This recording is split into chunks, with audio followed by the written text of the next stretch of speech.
Yeah, good afternoon friends. शारदीय नवरात्रि के दूसरे दिन यानी 18 अक्टूबर 2020 के ठीक 2 बज चुके हैं और X125 के इस प्लेटफॉर्म से मैं सोसाइटी ऑफ इंडियन रेडियोग्राफर्स के चेयरमैन की हैसियत से आज के इस सेशन से जुड़े हुए हर रेडियोग्राफर का X125 की पूरी टीम की तरफ से हार्दिक स्वागत करता हूं। दोस्तों, X125 के 11 पायदानों में से आज हम 10वें पायदान पर खड़े हैं। यह अपने आप में एक काबिले तारीफ बात है कि हम बहुत ही सुकून से, बहुत ही बेहतरीन ढंग से हमने 11 पायदानों में से 10 पायदान यहां पर हासिल कर लिए हैं। लेकिन उसी के साथ मन थोड़ा सा इसलिए भी खट्टा होता है कि अब सिर्फ 2 दिन बचे हैं जब हम इस प्लेटफॉर्म से जुदा हो जाएंगे और हर इतवार को, हर रविवार को दोपहर 2 बजे आप लोगों से मिलने का यह सिलसिला टूट जाएगा। लेकिन यकीन मानिए दोस्तों, रेडियोग्राफर्स एसोसिएशन ऑफ महाराष्ट्र की इस टीम के साथ साथ सोसाइटी ऑफ इंडियन रेडियोग्राफर्स से जुड़े कई स्टेट इस तरह से हैं जो ऐसी कई योजनाएं बना रहे हैं और मुझे पूरा यकीन है कि कोई ऐसा रविवार, कोई ऐसा इतवार या कोई ऐसा सप्ताह नहीं जाएगा जब हम एक दूसरे से जुड़ ना पाए। I will take opportunity to thank COVID-19 जिन्होंने एक दुविधा तो उत्पन्न की, लेकिन उस दुविधा में ये एक सुविधा भी डाल दी। शायद ही ऐसा होता कि हम हर रविवार को आपसे मिल पाते, शायद ही ऐसा होता है कि एक इतना बड़ा प्लेटफॉर्म खड़ा होता, शायद ही ऐसा होता कि इतने सारे हमारे रेडियोग्राफर स्टूडेंट जो हैं वो अपनी कला का प्रदर्शन कर पाते। लेकिन ये जो दुविधा आई, उस दुविधा में से X125 की टीम ने शंकर भगत जी के नेतृत्व में एक इतना बेहतरीन प्लेटफॉर्म खड़ा किया कि हर रविवार हम आपसे मिलने लगे। बात शुरू हुई थी इससे कि मन खट्टा हो रहा है कि हम 10वें पायदान पे पहुंच गए। एक तरफ तो खुशी भी है, एक तरफ थोड़ा सा दुख है कि और एक पायदान चढ़ने के बाद आप लोगों से हम अलग हो जाएंगे, जुदा हो जाएंगे। लेकिन उसी के साथ ये खुशी भी है कि और भी स्टेट्स इस तरह की तैयारियां कर रहे हैं। बहुत से कार्यक्रम जल्द ही हमारे सामने आएंगे और फिर हम लोग एक दूसरे से जुड़ पाएंगे। तो नवरात्रि के इस शुभ अवसर पर जगत जननी माता जी को प्रणाम करते हुए आप सभी को नवरात्रि की ढेर सारी शुभकामनाएं देते हुए आइए शुरू करते हैं 10th session of X125, the National PowerPoint Presentation Competition for Medical Radiography and Imaging Technology students. Yes, friends, we are here for the 10th session. And in order to grace this occasion, we have Mr. Bibhu Prasad ji and Mr. Pralhad Kamble ji with us for this 10th session as a guest. Namaskar, sir. नमस्कार sir. Officially मैं X125 की team से आप दोनों जन का यहाँ पर हार्दिक स्वागत करता हूँ। Thank you sir. Dear friends, Vibhu Prasad ji is Vice President for Society of Indian Radiographers. He belongs to Cuttack, Odisha, and he is also General Secretary for All Odisha Radiographers Service Association. Bibhu ji is a DMRT holder. His diploma in pharmacy as well as bachelor's in social work. Oh my God, what a biodata. Right from pharmacy to social work and then radiography. And at present he is working as a radiographer and as an RSO for SCB Medical College and Hospital, Cuttack, Odisha. With these words, on behalf of the full team of X125, I welcome officially Bibhuji for this 10th session of X125. Namaskar, sir. Namaskar. Thank you, sir. Yeah, the second guest to grace this occasion with us is Mr. Pralhad Kamble. Dear friends, Pralhad ji is advisory member for Radiographers Association of Maharashtra. He belongs to Pune, which is again a district of Maharashtra. Pralhad ji has served army for 30 years and worked with Army Medical Corps as a radiographer. After 30 years, after retiring with the rank of Honorary Subedar Major, in 2011, he has started training buddy radiographers with private colleges and institutes. He is an active member of Radiographers Association of Maharashtra as well as Society of Indian Radiographers. He is also a well-known social activist from Pune and Maharashtra. With these words, I welcome Pralhad ji for this 10th session of X125. Namaskar, sir. Namaskar, sir. Thank you, sir. बहुत बहुत शुक्रिया sir, आप लोगों ने हमारे निवेदन को स्वीकार किया और आज के इस X125 के 10th सेशन के लिए आप लोग यहाँ पर एक अतिथि के रूप में उपस्थित है। निश्चित ही आप लोगों के अनुभव, आप लोगों के वचन और आप लोगों की मानसिकता हमारे आने वाले जो बच्चे हैं, रेडियोग्राफर के जो स्टूडेंट्स हैं, उनके लिए बहुत ही सही साबित होगी और यही सोचकर हमारी X125 की टीम ने आपको एज अ गेस्ट इनवाइट किया and I am really privileged to have you as a guest for this 10th session of X125. May I take the opportunity to request Pralhad Kamble sir to speak few words and motivate our students, the participants of this 10th session, the other radiographers who have joined with us for this 10th session. Pralhad Kamble sir. Thank you, sir. Hello and good afternoon, everybody. Thank you for such a warm welcome and humble introductions, Mishraji. Thank you, On sir. this start of our X125 PowerPoint presentation competition for radiology student, I would like to thank Mr.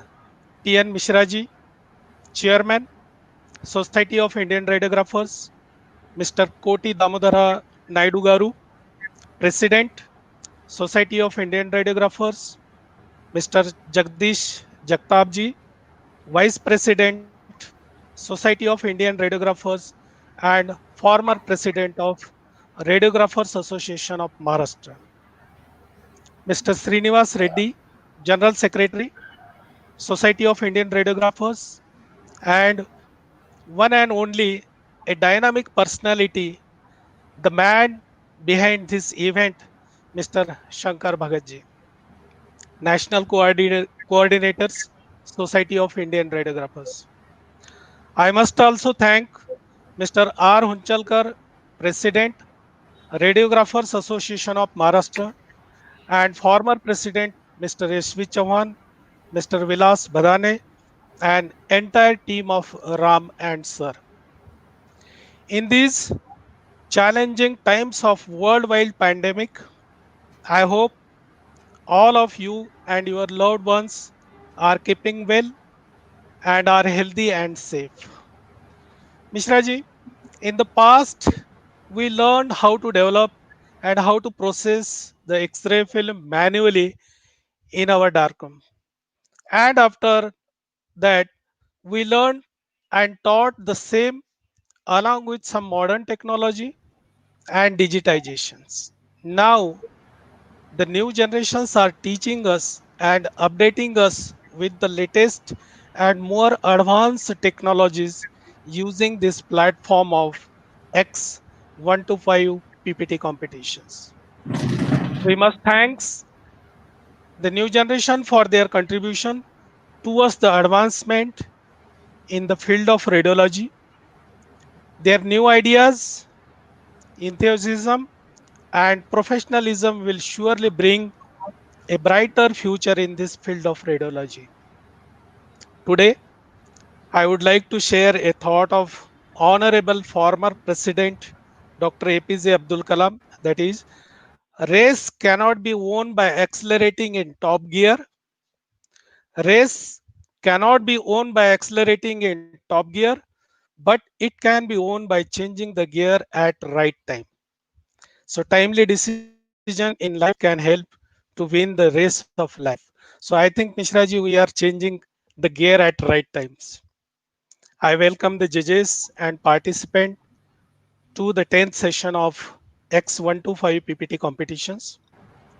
I also welcomes our today's guest lecturer, Mr. Srinivasulu C. Ramadasa, and my co-guest, Mr. Sahuji.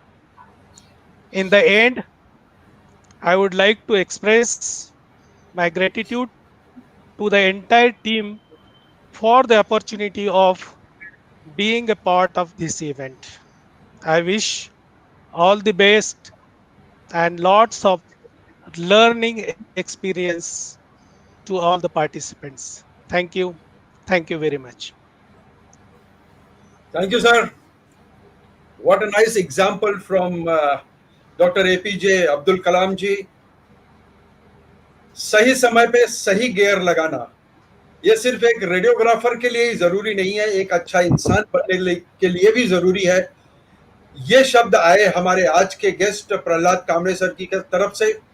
मैं X125 की पूरी team की तरफ से Prahlad Kamde sir जी का बहुत बहुत शुक्रिया अदा करता हूं कि आज के इस कार्यक्रम में हमारे वे गेस्ट के रूप में उपस्थित रहे। बहुत बहुत धन्यवाद सर। इसी तरह से आपका प्रेम, प्यार और मोहब्बत हमारे लिए, पूरी टीम के लिए, radiographers association of Maharashtra, SIR और हमारे सारे स्टूडेंट्स के लिए इसी तरह से आपका प्यार बना रहे। इन्हीं शब्दों के साथ बहुत बहुत शुक्रिया आपका। Thank you very much sir. आइए दोस्तों, चलते हैं थैंक यू सर। आज के हमारे दूसरे अतिथि आदरणीय बिभू प्रसाद साहू जी की तरफ। मैं बिभू प्रसाद जी से रिक्वेस्ट करूंगा कि वो अपने आशीर्वचनों से हमारे बच्चों को आशीर्वाद दें और आज के इस कार्यक्रम पर थोड़ा सा प्रकाश डालें। बिभू प्रसाद जी। नमस्कार सर, जय Jagannath. Myself, Bibhu Prasad Sahoo, radiographer, SCB Medical College Hospital, Cuttack, Odisha. First of all, I must congratulate Society of Indian Radiographer Association of Maharashtra, especially Mishra sir, Bhagwat sir, and other active members for whose untiring efforts such a wonderful online platform X125 has been created for the knowledge sharing, updation, CME for the whole radiographer fraternity. I am feeling myself highly privileged to be the guest of this session. I must start with the recalling of a small story which is being taught in our Odia medium class 5 students. The story is named by Maria to Madame Curie. There is a question at the end of the story that why Madame Curie did not patented her discovery of radium, or even why Dr. W.C. Roentgen had not patented his X-ray invention.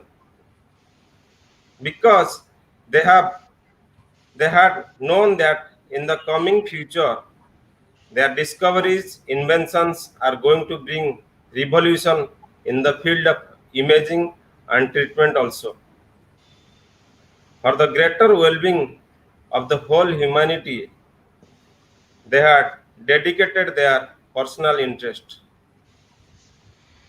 I think this attitude is the backbone of this whole imaging fraternity, as all are giving their best, untiring, without any care for their own health and family. I salute those radiographers, imaging technologists who are our frontline COVID warrior, risking their own life. Just a little reminder about our old practice of this radiography field of time, distance, shielding for the safety aspect holds good in this pandemic situation. My expectation from X125, I know this imaging field is developing very fast, bringing different up-to-date technologies while helping in diagnosis and treatment of different diseases.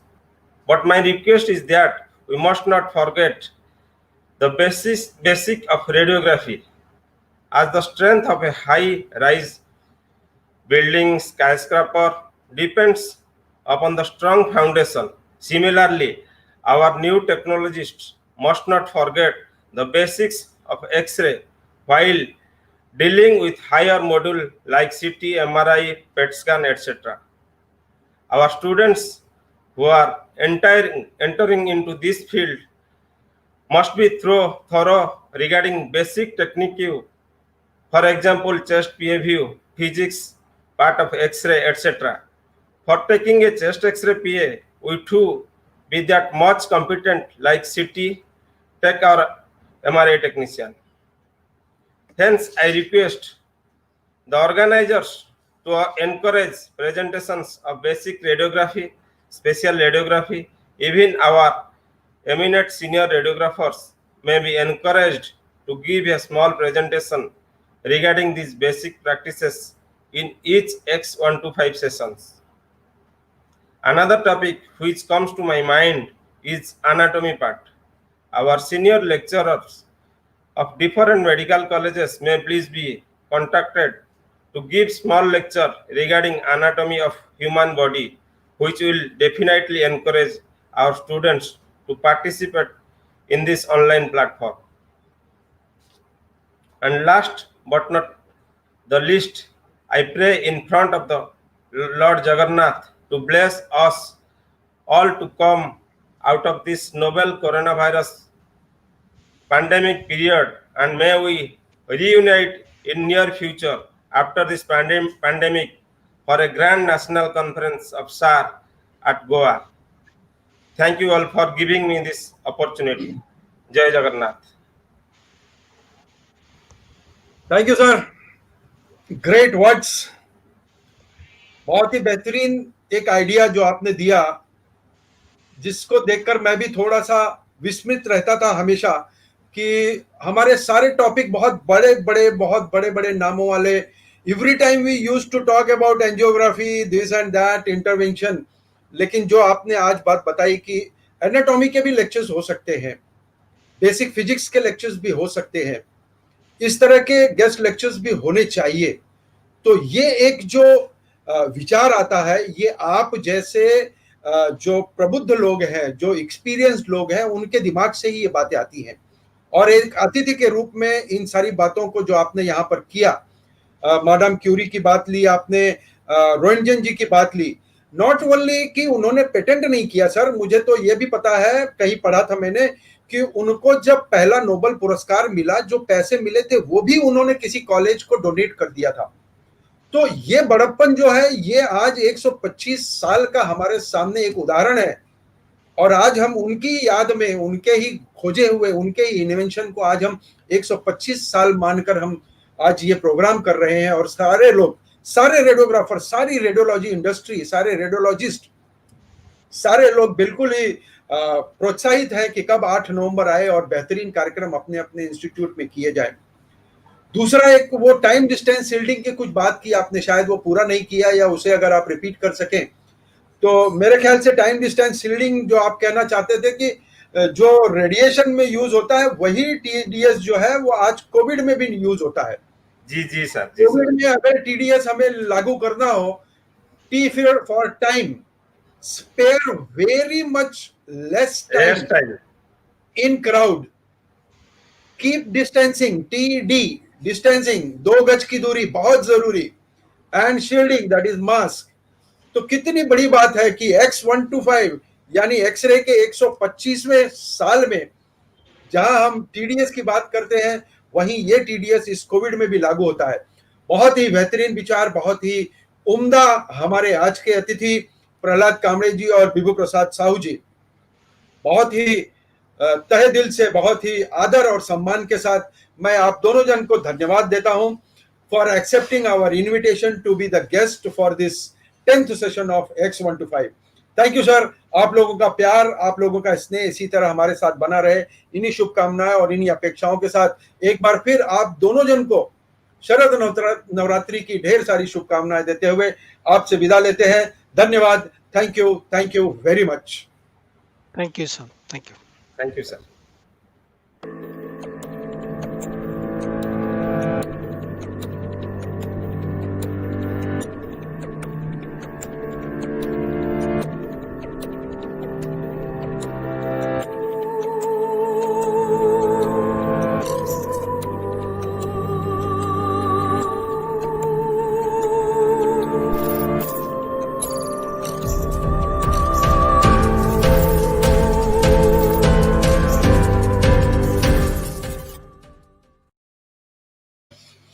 Yeah.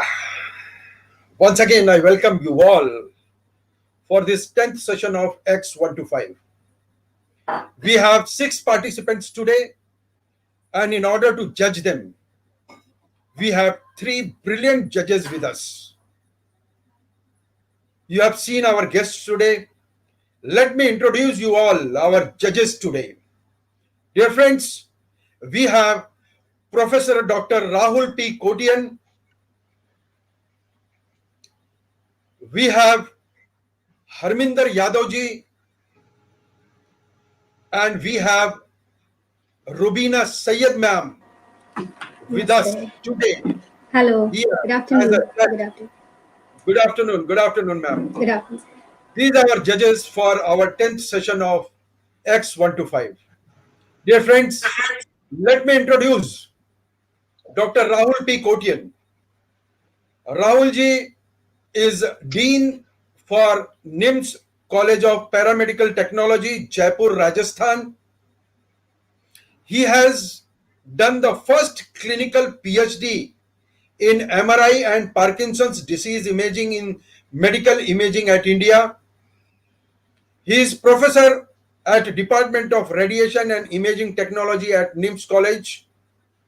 He is also a visiting professor for Assam Downtown University, and he is expert panelist in medical imaging technology for Tata Consulting Services. With these words, I welcome Dr. Professor Rahul P. Kotian for this 10th session of X125. Namaskar, sir. Thank you very much. Dear friends, we have Harminder Yadav ji. Harminder ji is MRI technologist at Pandit Bhagwat Dayal Sharma Postgraduate Institute of Medical Sciences, Rohtak, Haryana. He has a diploma in radio imaging technology and has in all 15 years of experience in this field. He has also been awarded the Best Employee Award by his institute. With these words, I welcome Harminder Yadav ji for the 10th session of X125. Namaskar, sir. Thank you, sir. Namaskar. Yes, friends. यत्र यत्र नार्यस्य पूज्यन्ते रमन्ते तत्र देवता.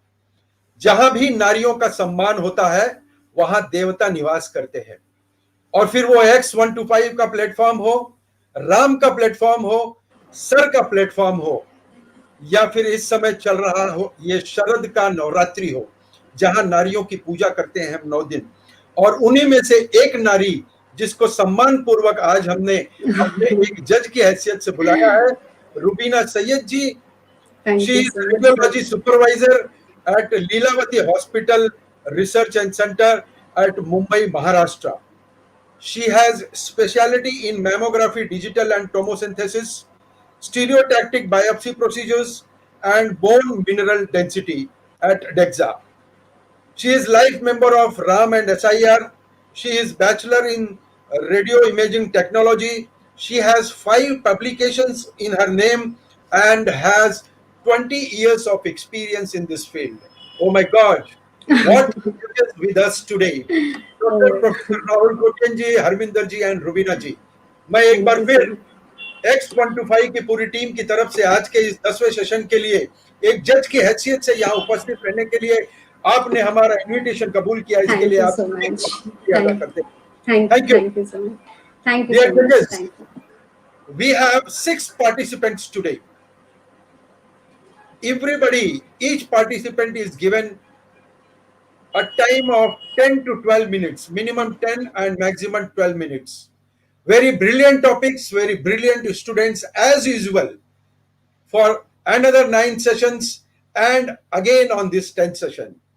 With these words, I welcome all my participants for this 10th session along with my judges and request to start the competition. X125, the National PowerPoint Presentation Competition for Medical Radiography and Imaging Technology students. All the best.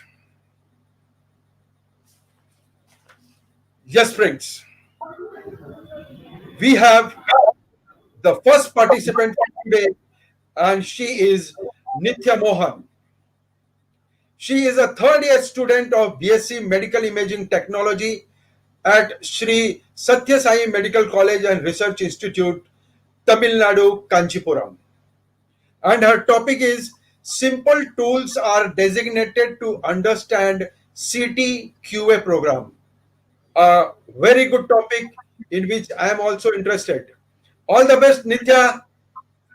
Thank you, sir. Presentation after the music. All the best. Thank you, sir.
Yes, Nithya, you can start with your presentation.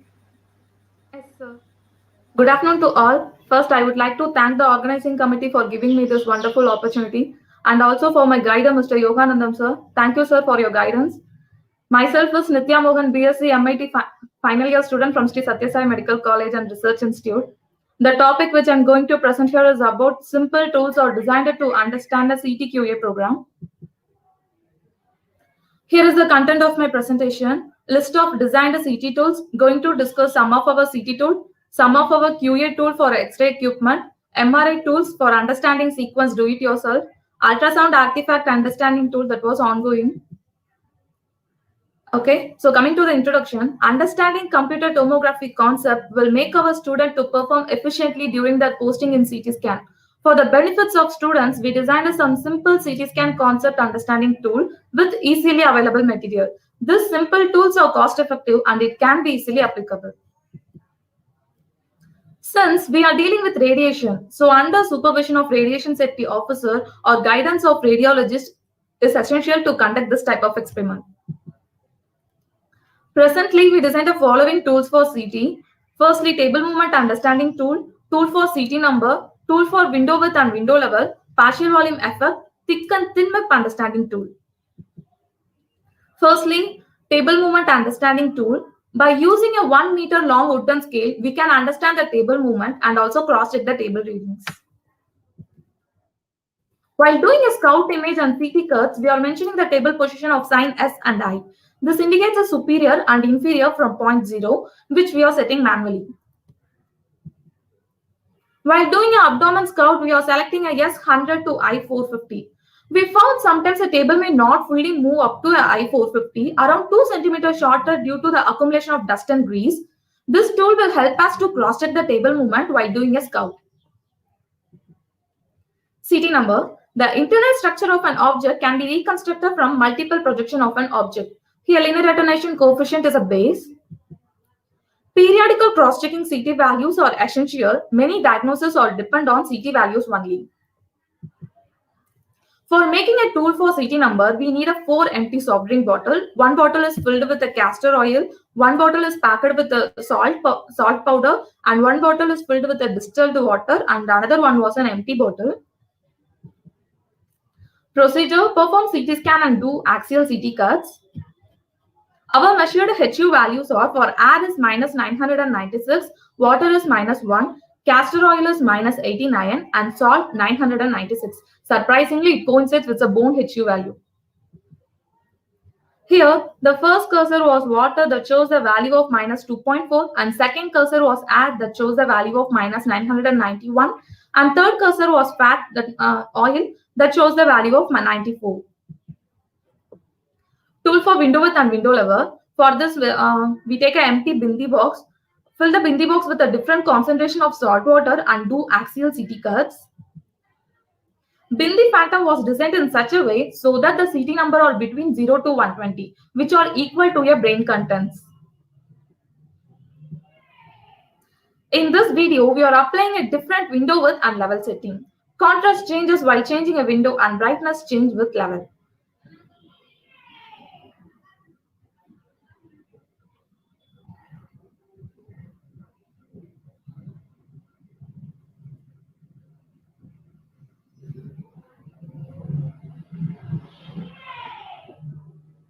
Partial volume effect. It occurs where object does not fill a scan plane. CT number is underestimated. Here, in the first picture, we can see that the object is partially filled with a scan plane and it gives a low CT number.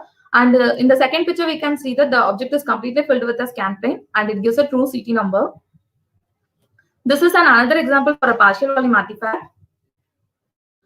For making a tool for a partial volume artifact, we need 3 empty capsules, and one capsule is fully packed with the salt powder, and another capsule is partially packed with the salt powder, and third one was an empty capsule. Here, the line indicates a plane of interest to do your axial CT cuts.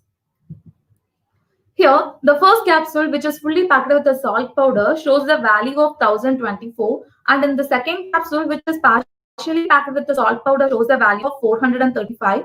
And the third capsule was an empty capsule that shows the value of minus 995. In this video, we are doing a reformation from the thin cuts in the CT. The video displayed here shows the reformation. We are doing it with the help of a software and mouse. Here, the arrow indicates the slice thickness of MIP slice. Have you anytime cross-checked the slice thickness? Here is the tool for cross-checking a slice thickness, which you reformated. For making a tool for a thick and thin MIP understanding tool, we need the following materials: raggy grain, graph sheet, thermocol, black waste film, 5 ml CT contrast. Soak the raggy grains in a CT contrast for 10 minutes and allow it to dry, and paste diagonally as shown in the figure. Here, paste the raggy grains diagonally in such a way so that the steady increment of 5 mm in X and Y axis. Here, the 5 mm thick slice includes a 2 number of raggy grains, and 10 mm thick slice includes a 3 number of raggy grains. Doing reformation on the monitor, in between a 2 number of raggy grains, we can see that the value shows 5.4 mm, and in between a 3 number of raggy grains, it shows the value of 10.6 mm. This is the thickest MIP of our tool. In this video, we are demonstrating a thick MIP from the thin cuts obtained from a MIP understanding tool. While doing the thick MIP, the number of raggy grains displayed on the monitor are steadily increasing. And while doing a thin MIP, and they started decreasing when reducing the thickness.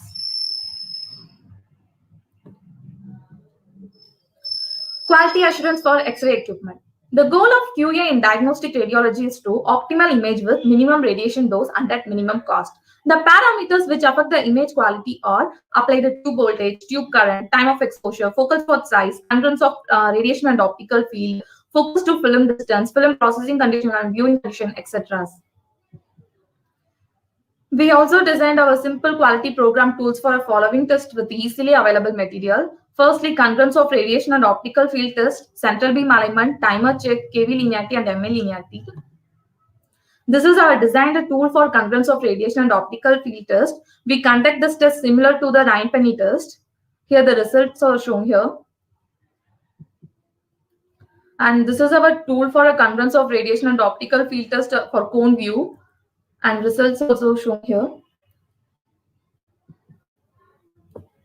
And this is our designed tool for a central beam alignment. By using a tan angle formula, we can compute the angle of deviation. And tool for timer check, we conduct this test in a single phase X-ray machine. That 100 pulses are produced per second. Here the 8 dot indicates the exposure time was 0.08 second. And here the 6 dot indicates the exposure time was 0.06 second. Timer check for triple phase X-ray machine and result. Continuous X-rays are produced, processed in the show arc. Angle subtended at the arc at the center will help us to calculate the time of exposure. Tool for KV linearity grayscale method. Materials required are 6 metallic plates, 4 cm into 30 cm, same sizes as shown in the figure, and 6 different color papers to differentiate the paper and plates. KV linearity test result. By using a grayscale method, it gives an idea but not an accuracy. Go through the grayscale, there is an increasing in density step by step. We know that amount of density is directly proportional to the square of KV. We also conducted a KV linearity test in one of our machine and we found the 80 kVp station was doing a malfunction. Go through the grayscale, there is a sudden drop in the 80 kVp station. Our biomedical team rectified some electrical circuit and we found the 80 kVp station was okay again. We also did a comparative study with the company tool with help of Aventech at Chengalpet Medical College, and results are also found matching. Do it yourself. This is the tool for understanding an MRI sequence. Same tool was used in a CT for CT number. This tool on an MRI table and perform a different sequences. In MRI sequence, water appear bright in T2 and dark in T1. Following table shows the appearance of water, salt, oil, and air in a different sequences. Time of inversion TA is responsible for a suppression of fat and water. We are also designing a tool for ultrasound artifact understanding tool. Ultrasonography is a highly operator dependent. The operator must know the details and physics of all artifacts. We started designing an artifact understanding tool for the following artifacts: refraction artifact, reverberation artifact, multipath reflection, speckle artifact, and slice thickness artifact. To conclude, our simple tools are cost-effective, easily applicable, helpful for the students to understand the quality control concept. It gives a good motivation for the student to develop a new by themselves. Thank you.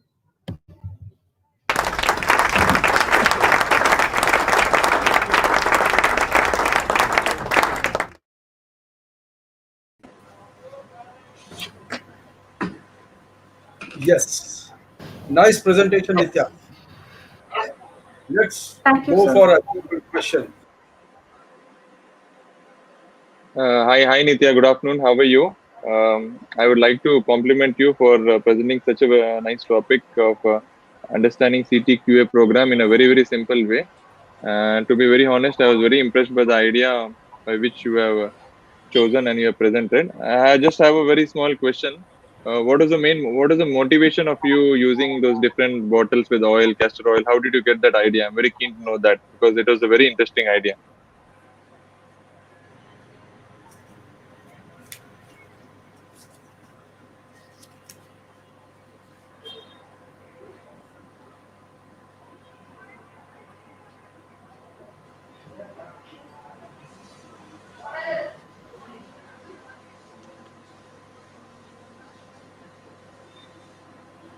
Nithya, you got the question? Sir? You could understand the question? Sir, sorry, sir. One extension, sir. Sorry, sir. Can you ask me another one time, sir? Question. Yeah, no sure. problem. Hi, Nithya. Hi, Hi, Nithya. sir. Hi, Nithya. How are you? My name is Dr. Rahul, and I would like to compliment you for presenting such a very nice, informative topic. And I was very happy and Thank you, impressed the sir. way you presented. I was Thank very you, sir. keen. I was very keen to know what is the motivation of using this castor oil, and salt. How did you get the motivation? Because it is a very innovative and good idea. So this idea was my professor, Mr. Yoganandam sir's idea, sir. Okay. It is a very good idea. I think Mr. Yoganand is a very good friend of mine, so I would definitely personally call him and tell him that his idea is very good and it is a great success. And we would also like to use this kind of technique and save a lot of money on expensive CDQA tools. Yeah, all the best to you. Thank you, sir. Harminder ji. जी sir. Yeah. Nitya ji, आपने ये experiment अपने आप ही किए हैं पहले? So sorry, sir. I don't know Hindi.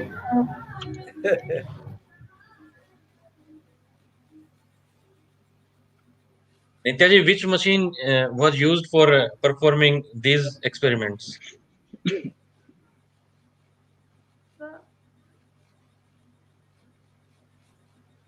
Hello? Sir? Nithya ji, which machine was used for performing these experiments? Sir.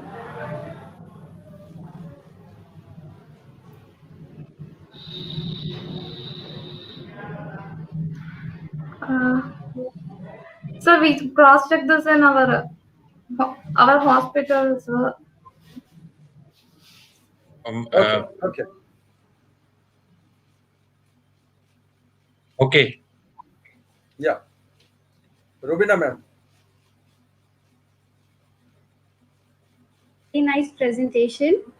Thank you, ma'am. And yeah, very well presented and very apt. And it's indeed a great thing. Like, if at all nowadays QA is being done by certain people who've been hired, not by the radiographers. But in near future, like if such thing is happening, then it will be great that our radiographers itself will be doing QA programs. It's a really good concept. Nice. Keep it up. Keep it up. So no questions from Rubina ma'am. Good. No. All the best. Nithya, a nice presentation. Convey our regards to Yoganand sir. All the best for your future life. Thank you, sir. Okay, friends. The next participant for this 10th session is Ravinder Kaur. Good afternoon, sir. Good afternoon, beta. Ravinder is third year student for BSc Radio Diagnosis and Imaging at Postgraduate Institute of Medical Education and Research at Chandigarh. Her topic for today is Dayal energy, X-rays and CT. All the best, Ravinder. Thank you, sir. Thank you. Yeah, you can start with your presentation after the music. Okay, sir.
Yes, Ravinder Kaur, you can start with your presentation.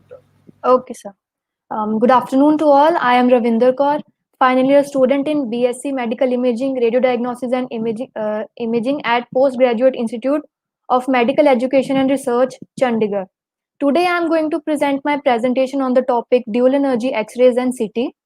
These are my contents. Introduction, dual energy X-ray imaging, DEXA, dual energy X-rays in CT, technical approaches, clinicals of dual energy CT, dual source CT, and conclusion.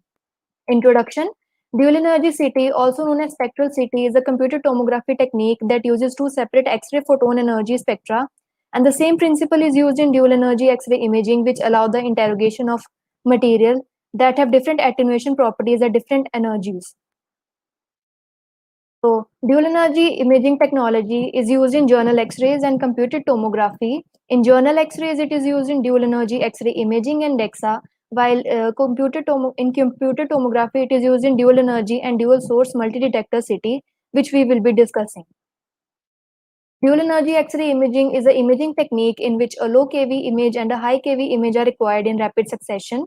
The acquired images are processed to create a soft tissue image and a bone image, which are provided in addition to the standard image.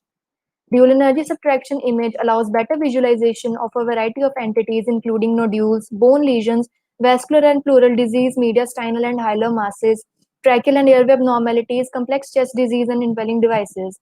The following is a standard high kV chest X-ray image, out of which soft tissue and bone tissues can be subtracted with the help of dual energy X-ray imaging for the better diagnosis.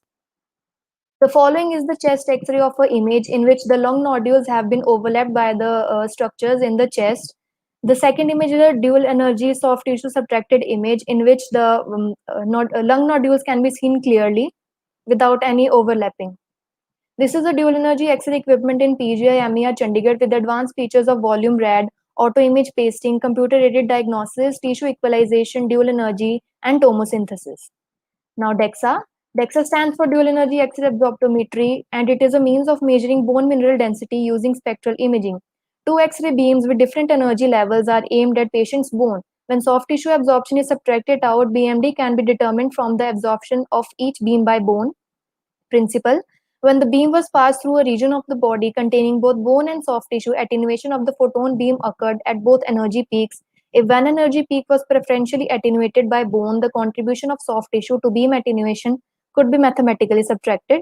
Now, this is the DEXA equipment in PGI MER Chandigarh. Basic principles of dual energy multi-detector CT. The sources that can provide a sufficient output of quanta for diagnostic imaging are tubes with rotating anodes that have polychromatic spectra consisting of a continuous spectrum of Bremsstrahlung superimposed with characteristic lines of the tungsten material of the anode. Thus, there are not two distinct photon energies as the term dual energy CT suggests, rather two X-ray spectra. If two separate X-ray tubes are used, an adaptation of tube current is recommended to obtain a similar total photon output from both sources. The setting of 80 and 140 kV is commonly used because it provides maximum difference and least overlap between the spectra. New tube technology offers 70 kV at high currents, which may be of interest for dual energy CT of the extremities or of children. The five technical approaches to dual energy CT are sequential acquisition, rapid voltage switching, dual source CT, dual layer and photon counting detectors. In dual source CT, we have two X-ray sources, while in rapid KVP switching, single X-ray tube operates between high and low voltages, while in detector-based, a single detector has two layers. Sequential acquisition. It can make sense in the systems with broad detectors, but a disadvantage is rather long delay between both acquisitions. The delay is too long to preclude from artifacts from cardiac or respiratory motion or changes in contrast material opacification. Rapid voltage switching. In this method, the tube voltage alternates between a high and a low value, and transmission data are collected twice for every projection. The rotation speed of the system must be reduced to account for the acquisition of these additional projections and the rise and fall times of the voltage modulation. Another important disadvantage of this setup is the limited photon output at low voltages, which results in high noise and the necessity to choose a relatively high current and corresponding high dose. Dual source CT. In dual source CT, two tubes are running at different voltages and corresponding detectors mounted orthogonally in gantry. The voltage, current, and filter can be chosen independently for both tubes to achieve an optimal spectral contrast. with sufficient transmission and the least overlap. The data are required simultaneously by both orthogonal systems. For two detectors to be integrated in one gantry, one detector must be smaller than the other, resulting in an FOV of 33 cm in diameter. In clinical practice, this field of view is sufficient to cover all the vessels and organs in most patients. This is a dual source 128 slice multi-detector CT scanner in PGIMER Chandigarh, which uses Sapphire as image reconstruction method and minimum slice width of 0.5 mm and minimum tube rotation of 0.28 seconds. This is dual energy CT scanner in PGIMER Chandigarh, which uses IDOS and Cobra as image reconstruction method with minimum slice width of 0.625 mm and minimum tube rotation of 0.33 seconds, and number of slices per rotation is 128. Dual layer detectors. In this, the lower energy photons are stopped in the more superficial detector closest to the patient, and high energy photons are preferentially absorbed in the deeper detector layer farther from the patient. Photon counting detectors. Only a single layer of detector is used which can differentiate between more than two photon energies, and it is a very quantum efficient technique. Clinical applications of dual energy CT and dual source CT. In this, non-contrast images can be obtained from the contrast enhanced imaging with the help of subtraction. We can differentiate between uric acid and non-uric acid calculi with the help of color coding. It can also differentiate between the type of tumor, that is either it is fibrotic or cystic. It can identify the tendons and ligaments. We can do vascular imaging with less radiation dose. Metal artifacts can be reduced. Gout assessment to rule out uric acid deposits in joints due to inflammatory disease. And we can also do bone removal for the better visualization of vessels inside the bone. There are a few examples. The first is the image of a shoulder joint, which when reconstructed into 3D, we can see that there is a fracture in the neck and greater tuberosity of the humerus. With the help of dual energy CT, bone marrow edema can be seen. And the fourth is the 3D reconstruction in dual energy CT. The next are the abdominal images showing calculi in the kidneys and ureters. With the help of dual energy CT color coding, we can find out whether the stone is uric acid or non-uric acid calculi. Here the color coding is blue, that means the stone is non-uric acid calculi. The next is the routine cerebral CT angiography study, in which all the vessels have been overlapped by the bone. In the second is a minimum intensity projection, and the third is the volume rendering technique used in image, in which we can see arteriovenous malformation, and there is a bone removal. The next is the plain HRCT and contrast images showing the lung nodule. With the help of dual energy CT, we can see that the medial part of the mass shows a high iodine uptake and shows high enhancement as compared to the lateral part. The following is the abdominal aorta image showing a diffuse arteriosclerotic wall calcification, and with the help of dual energy CT calcium removal technique, we can remove the calcium for better visualization of the underlying lumen. Comparison between dual source and dual energy CT. Dual energy CT contains a single X-ray source. As compared to dual energy source, it contains two X-ray sources. Dual energy CT has good temporal and spatial registration, while there is limited temporal and spatial registration in dual source CT. FOV is 50 cm in dual energy CT, while it decreases to 33 cm in dual source CT.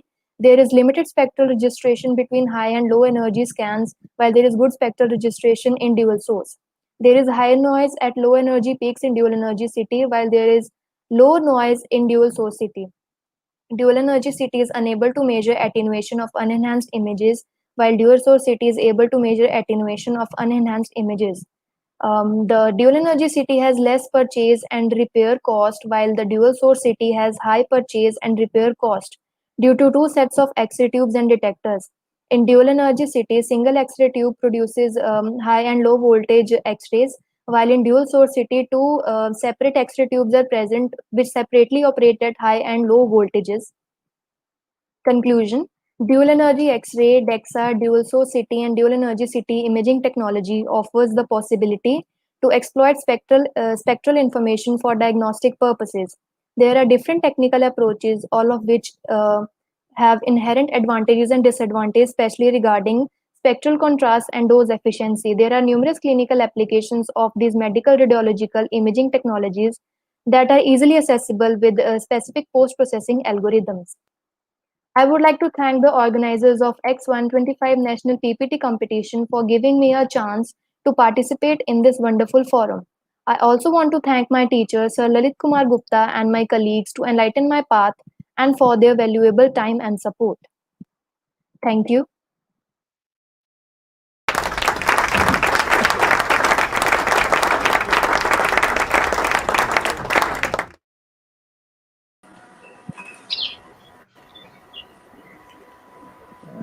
Hi Ravinder, my name is Dr. Rahul, and I congratulate you for a very nice PowerPoint presentation on dual energy X-rays and CT. I just have one question for you. Yes. Can you tell me the approximate cost between a dual source CT and a routine CT in the market? What would be the approximate cost difference? Sir, the dual source is the dual source CT has quite high cost as compared to single source CT because two X-ray sources are present. What would be the approximate cost difference, say in lakhs? Sir, like 50 lakhs difference. Okay, thank you. Yeah, next. Hi Ravinder, Hello, sir. I have a question for you. Yes, sir. You said that in your presentation that commonly used setting was 80-140. Yes, sir. What is the generation of the CT in which this setting was used?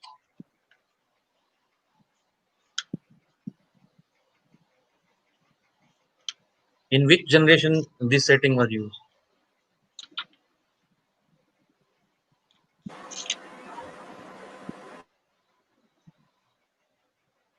You understand the question?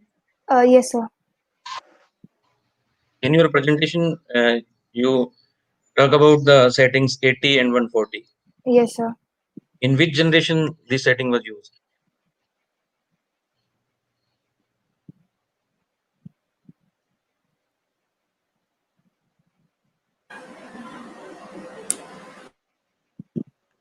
Okay, nice presentation. Thank you, sir. Nice presentation. Thank you, ma'am. Okay, I just have one question. Does dual energy and single energy CT will have any difference in the time of the scan? Will it make any difference in the time of the scan if we choose any of one, single energy or dual energy? Does it have any effect in the time of the scan? Ma'am, in dual energy CT, the time that we take for the scan is lesser as compared to the conventional one. We can also perform fast cardiac scans in these CTs with less time and less motion artifacts.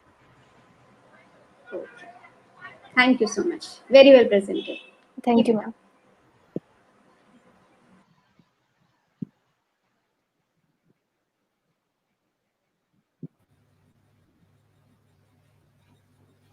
Yeah, so this was Ravinder Kaur. All the best, better for your future life. Thank you, Nice sir. presentation. Thank you, sir. Great. So next presenter for today is Soumya K. Again, she is a third-year student of BSc Radiology at Sri Ramachandra Institute of Higher Education and Research, Tamil Nadu, Chennai. And her topic is mammography. All the best, Soumya, for your presentation.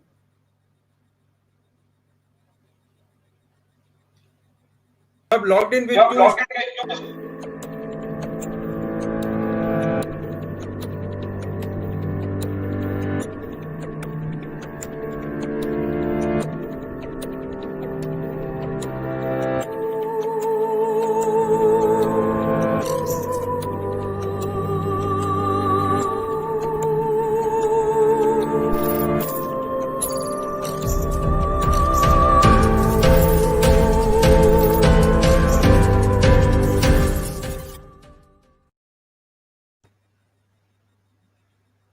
Good afternoon, everyone. I am Soumya from Sri Ramachandra Institute of Higher Education and Research, Chennai.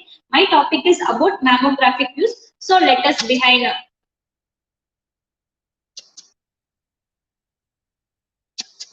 Mammography is the radiographic examination of the breast tissue using low energy X-rays, which are characteristic radiation.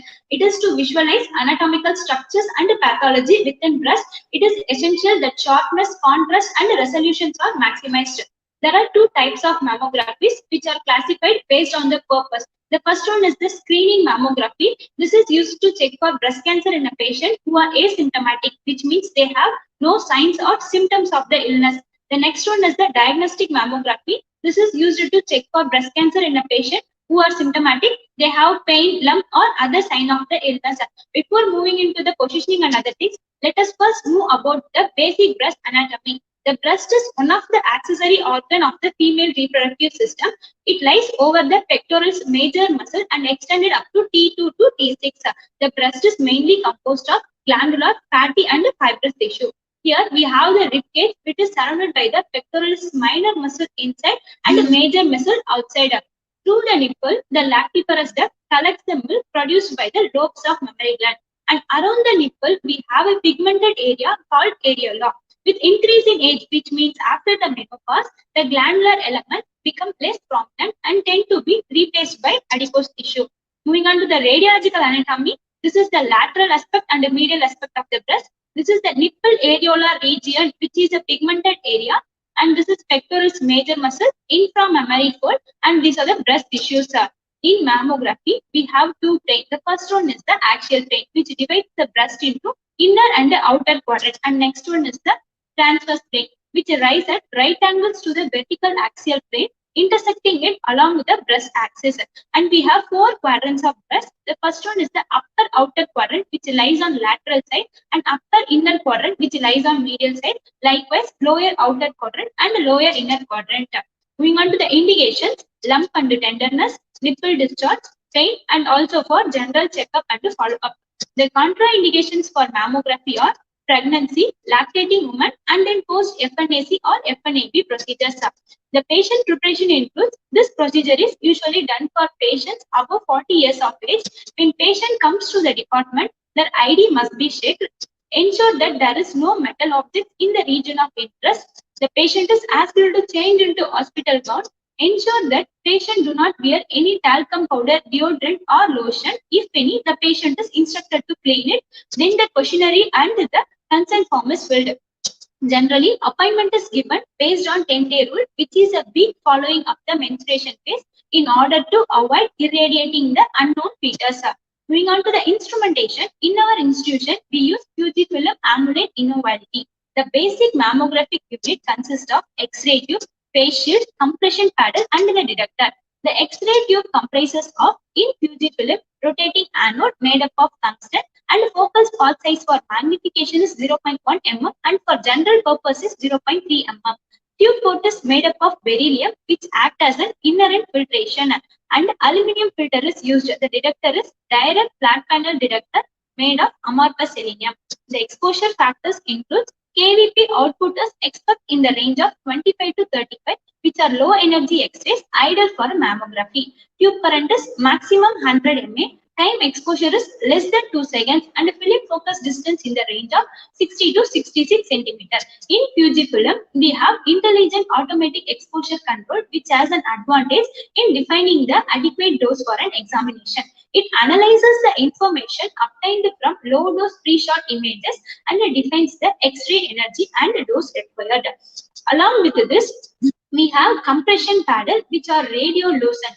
During exposure, compression is applied to reduce the breast thickness and also to spread out the superimposed breast anatomy. And the mammoth cassette of sizes 18 into 24 centimeter and 24 into 30 centimeter. And an anti-scatter grid system to avoid scatter radiation contribution in the image. Moving on to the projections, in standard projections, we have two basic views. The first one is the craniocaudal view and this is a mediolateral oblique view. Along with this, we have supplementary projections, which includes extended craniocaudal view, cleavage view, axillary tail view, and the magnified projections. Coming back to the standard projection, the first one is the craniocaudal projection. This projection is taken to demonstrate the majority of the breast tissue. For this projection, the positioning involves First, the patient stands facing the mammographic unit. The detector is raised to the level of elevated inframammary fold. Then the breast tissues are pulled on into the imaging plate. Then compression is given gradually while pulling the lateral and medial tissues in the field of view. Compression is given from the top of the breast. Ensure that nipple in profile, and the compression level depends on patient's tolerance towards the pain, and then exposure is done. This is the radiographic film obtained from craniocaudal projection. The essential image characteristics includes there should be no overlaying structures, the nipple should be in profile, the medial portion of the breast should be included, there should be no folds in the breast tissue. As a technologist, we should concentrate in this. When both craniocaudal projections are viewed together, mirror image must be symmetrical. The next one is the mediolateral oblique projection. This projection is taken to demonstrate the greatest amount of breast tissues. For this projection, the positioning involves first the tube arm is rotated to 45 degrees. The patient stands facing the mammographic unit. The detector must be parallel to the pectoral muscle. The technologist place their hand behind the pectoral muscle to pull it out to bring the maximum amount of tissue in the field of view. Then exposure in compression is given gradually. Ensure that nipple in profile and exposure is made. This is the radiographic film obtained from mediolateral oblique projections. The essential image characteristics includes the axilla, axillary tail, glandular tissue, pectoral muscle, and the inframammary fold should be demonstrated. The pectoral muscle should be demonstrated to nipple level. When both mediolateral oblique projections are viewed together, mirror image must be symmetrical, matching at the level of the pectoral muscle as a deep V under the inferior border of the breast. Coming to the supplementary projections, first we have extended craniocaudal view. This projection is taken if a lesion seen on the MLO view was not found on the CV view. It is of two projections. First one is a laterally rotated and is a medially rotated. Laterally rotated projections are taken to demonstrate the outer quadrants of breast, whereas medially rotated projections are taken to demonstrate the medial portion of the breast. For these projections, the positioning involves as far like the craniocaudal view, and the patient is rotated to include the lateral aspect of the breast. Compression is given and then exposure is done. Here we have the images of both CC view and extended CC view. When compared to CC view, in extended CC view, lateral tissues are demonstrated well. Next one is the cleavage view. This view is taken to view the medial portion of the breast. And for this, the positioning involves as like the patient stands facing the mammographic unit, then the inframammary folds of both the breasts are elevated and positioned on the imaging plate. Then the medial portion of the breast is pulled anteriorly to view the cleavage. This is the radiographic image obtained from cleavage view, in which we can see the medial portion of both the breast tissues. Next one is the axillary tail view. This view is taken when lymph gland involvement of breast carcinoma is suspected. This is performed in post-mastectomy patients to demonstrate the entire axillary tail and most of the lateral aspect of the breast tissues. And for these projections, the positioning involves the tube arm is first rotated, patient is turned to bring the axillary tail in contact with the detector and is flexed and kept in the handlebar. Then the axillary aspect is pulled out away from the breast and the compression is applied while holding the axillary tail in this position. This is the radiographic film obtained from axillary tail view. The next one is the magnification view. Magnification view is often used to evaluate the margins of the mass. This is performed by increasing the OID distance, which is object to image distance, by placing the breast at a height with the help of magnification curve. In this image, we can clearly evaluate the margins of the mass. In magnification view, there is no need for anti-scatter system because air gap is present between the breast and the detector. Next one is male mammography. This is done in males who develop gynecomastia. Standard craniocaudal and mediolateral oblique is obtained along with the lateral view if it is necessary. And then we have an important system to analyze the mammographic film, which is called as BIRADS categories. BIRADS is an acronym of Breast Imaging Reporting and Data System. It is developed by American College of Radiologists. It is used as a risk assessment and a quality assurance tool. These are the categories in which 0 indicates incomplete, which means it needs additional imaging evaluation, and 1 indicates negative, 2 indicates benign lesion, 3 indicates probably benign, 4 indicates suspicious. 4 is further classified into 4A, B, and C. 4A indicates low suspicion. B indicates intermediate suspicion. C indicates finding a moderate concern but not classic for malignancy. And the BIRATS 5 indicates highly suggestive of malignancy. BIRATS 6 indicates known biopsy proven malignancy. Interpretation of the mammographic film are given based on the BIRATS. Moving on to the pathologies. In these films, masses are demonstrated in CC and MLO views. And in this radiographic film, microcalcification is demonstrated, and here ductal classifications are demonstrated. As a concluding part, mammography along with the self-examination of breast is the method of choice for early detection of cancer. After 40 years, every woman must undergo mammography at regular intervals for early detection of breast carcinoma. As a healthcare worker, we should create awareness among people about mammography and its necessity. I thank the organizing committee of SIR to give me this opportunity to present a talk.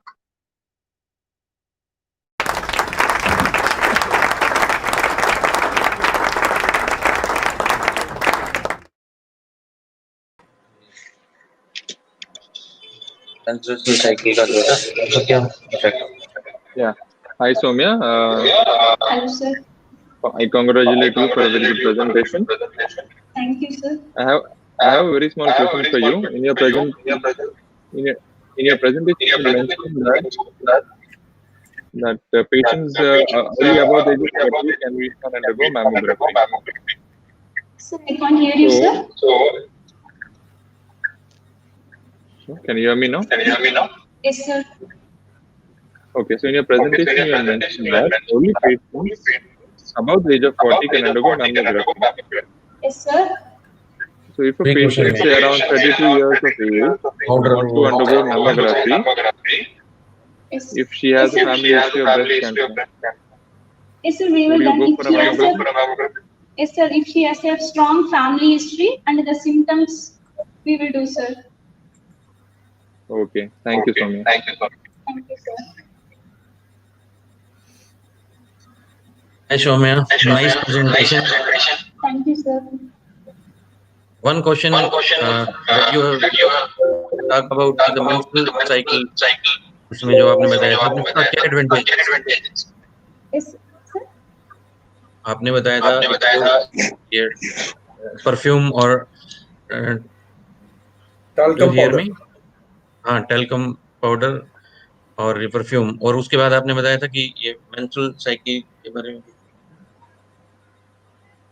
7th day of उसमें बताया था ना आपने? Talcum powder, sir. और talcum powder और perfume का मतलब क्या इससे इफेक्ट है मैमोग्राफी पे? Because it will create artifact like a calcification, sir. Okay, और ये जो आपने 10th डे रूल बताया था उसका क्या था? Sir, I can't understand you, sir. In your patient preparation में आपने बताया था 10th day rule, Yes, sir. तो उसका क्या मतलब इफेक्ट होता है During the menstruation phase, sir. Mammography पे उसका क्या And in इफेक्ट order होता to है? avoid irradiating the unknown fetus, sir. Okay, Thank you, sir. Rubina ma'am, your specialty. Yes. I'm very much dedicated towards mammography. Just one simple question, ma'am. Yes, ma'am. Have you performed mammography for implanted breast? Or have you seen mammography for implant breast? Okay, no problem. It's a good presentation. Good presentation. Thank you. Okay, Soumya, presentation. And as you have written in your last slide, your future depends on many things, but again on you mostly. So all the best for your future life. Prepare yourself for your future.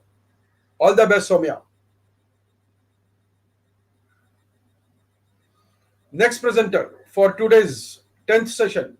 The 4th presentation is by Arvindan. Yes, Arvindan. All well? Okay. Arvindan is again a third-year student of Radiology and Imaging Science Technology at Dr. MGR Educational and Research Institute, Chennai, Tamil Nadu. His topic for today's competition is diffusion weighted imaging in evaluation of prostate cancer. All the best, Arvindan.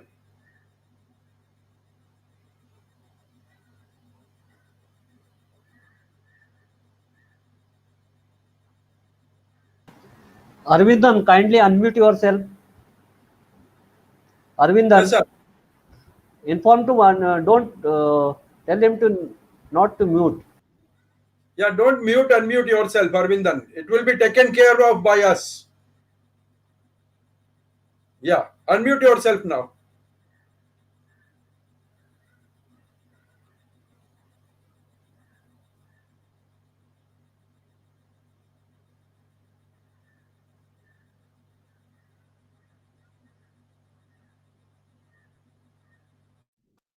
Sir, am I audible, sir?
Yes, Arvindan.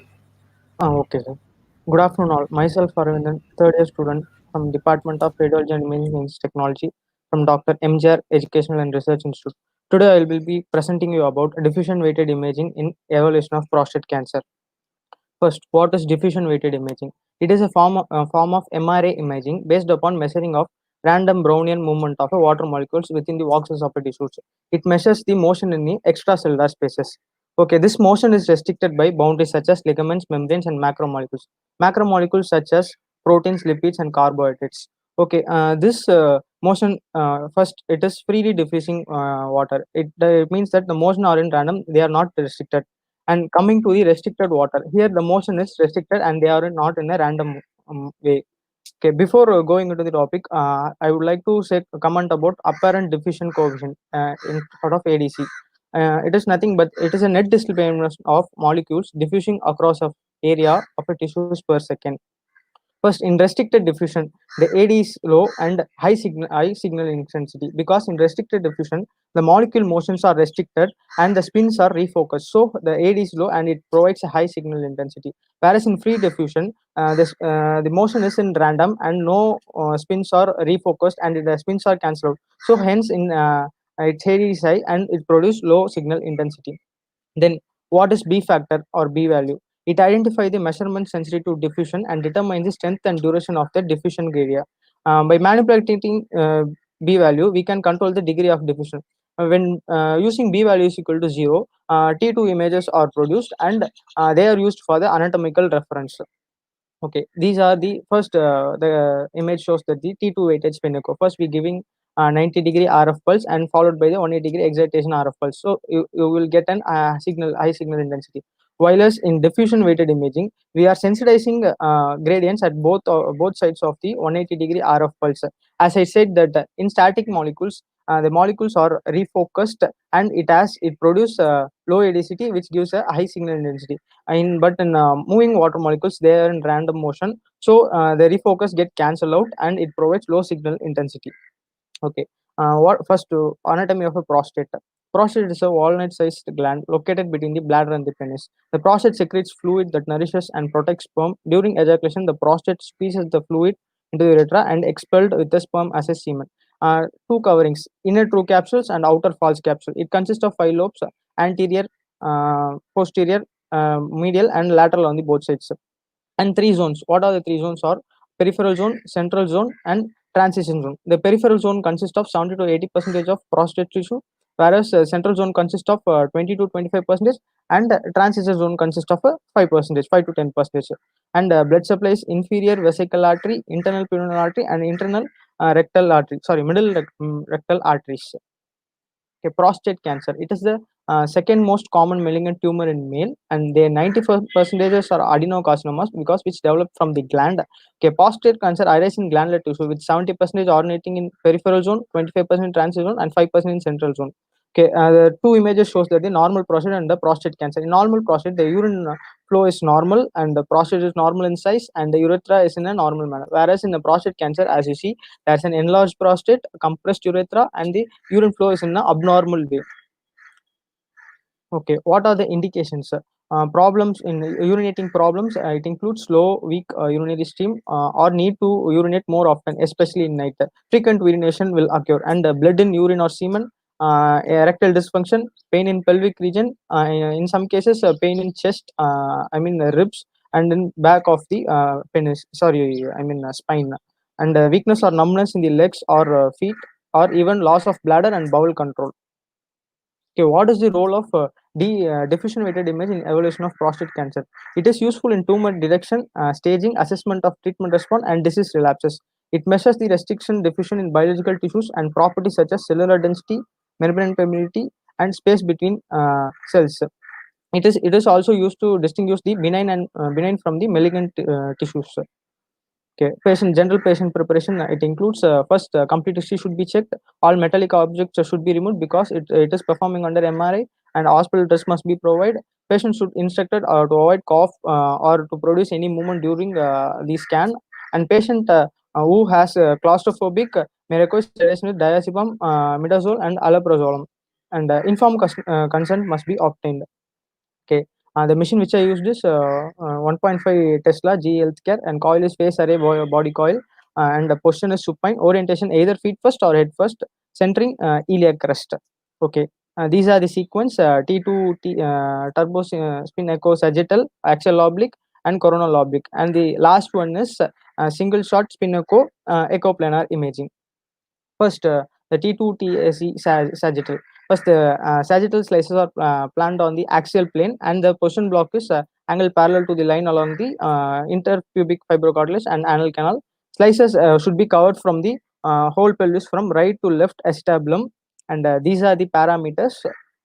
And similarly, in T2 axial oblique, these oblique slices are planned on the sagittal plane, and the position is blocked perpendicular to the prostate urethra. Slices must be sufficient to cover whole prostate and the seminal cycle. And these are the parameters. And next is T2 TSE coronal oblique. The coronal oblique slices are planned on the sagittal plane, and it is angled perpendicular to the prostatic urethra, and it is covered from the whole prostate to the seminal vesicles. And these are the parameters. Before going to the last sequence, we have to know what is echoplanar imaging. Echoplanar imaging is nothing but a single or multiple shot acquisition that fills the case space with the data from gradient equation. Here, all the lines of the case space are required to form an image, but here all the lines are filled in a single repetition time. Slice occurred in 100 ms, thus minimizing effect of patient motion. It gives a good dynamic image. As you see, the graph, the frequency or phase are in a single line. Okay, moving on to the single shot spin echoplanar imaging.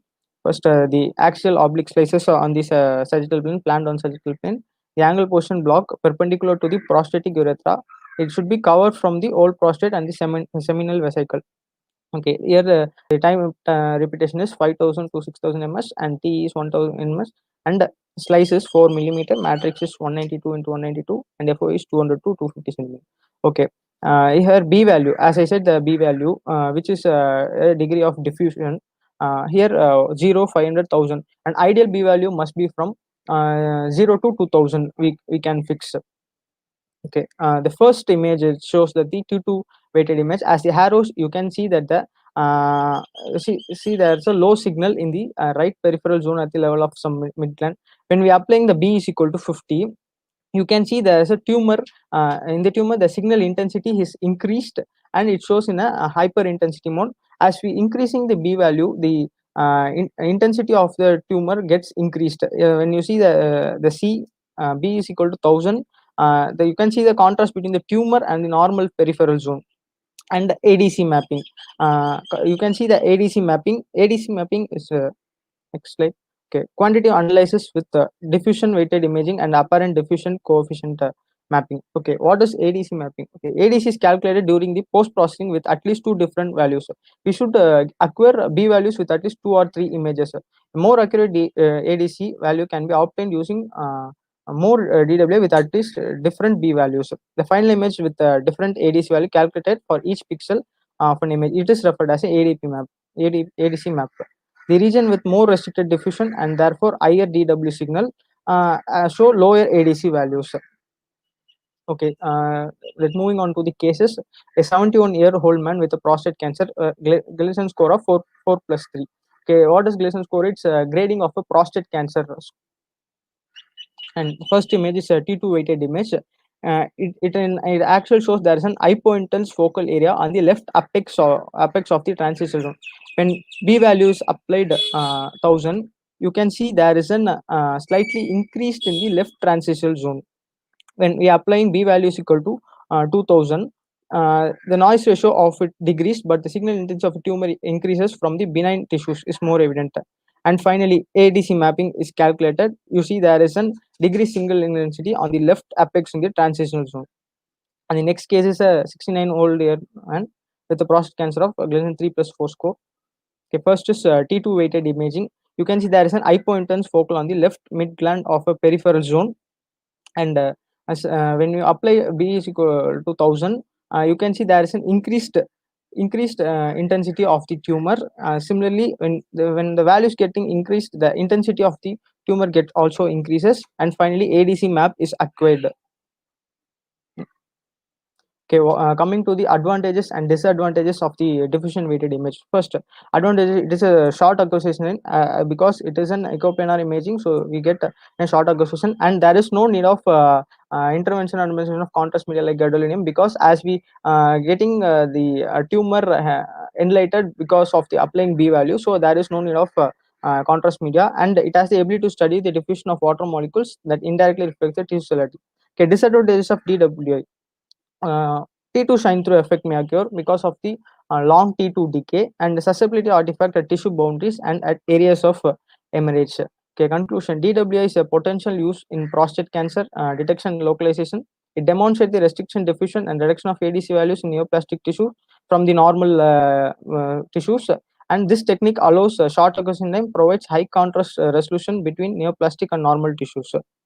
And these are my reference, and I thank the organizing committee for this wonderful opportunity. Thank you.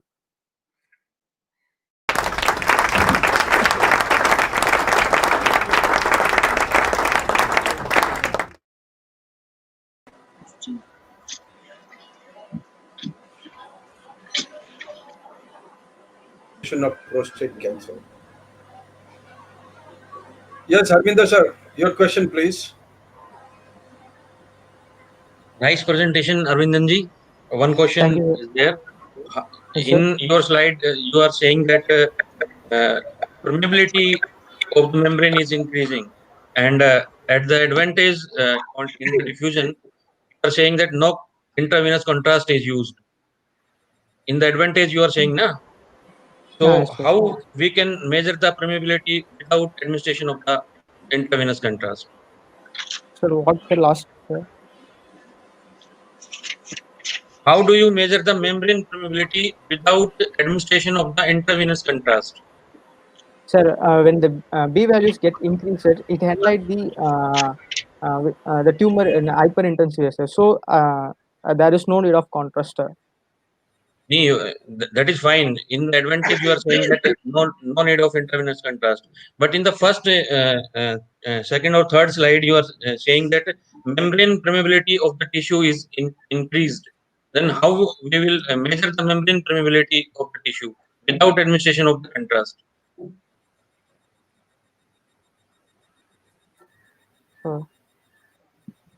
You are in your slide. You have shown that the membrane permeability is increased, and at the last you are saying that no intravenous contrast is required. Then how we will measure the permeability of the tissue without administration of the contrast?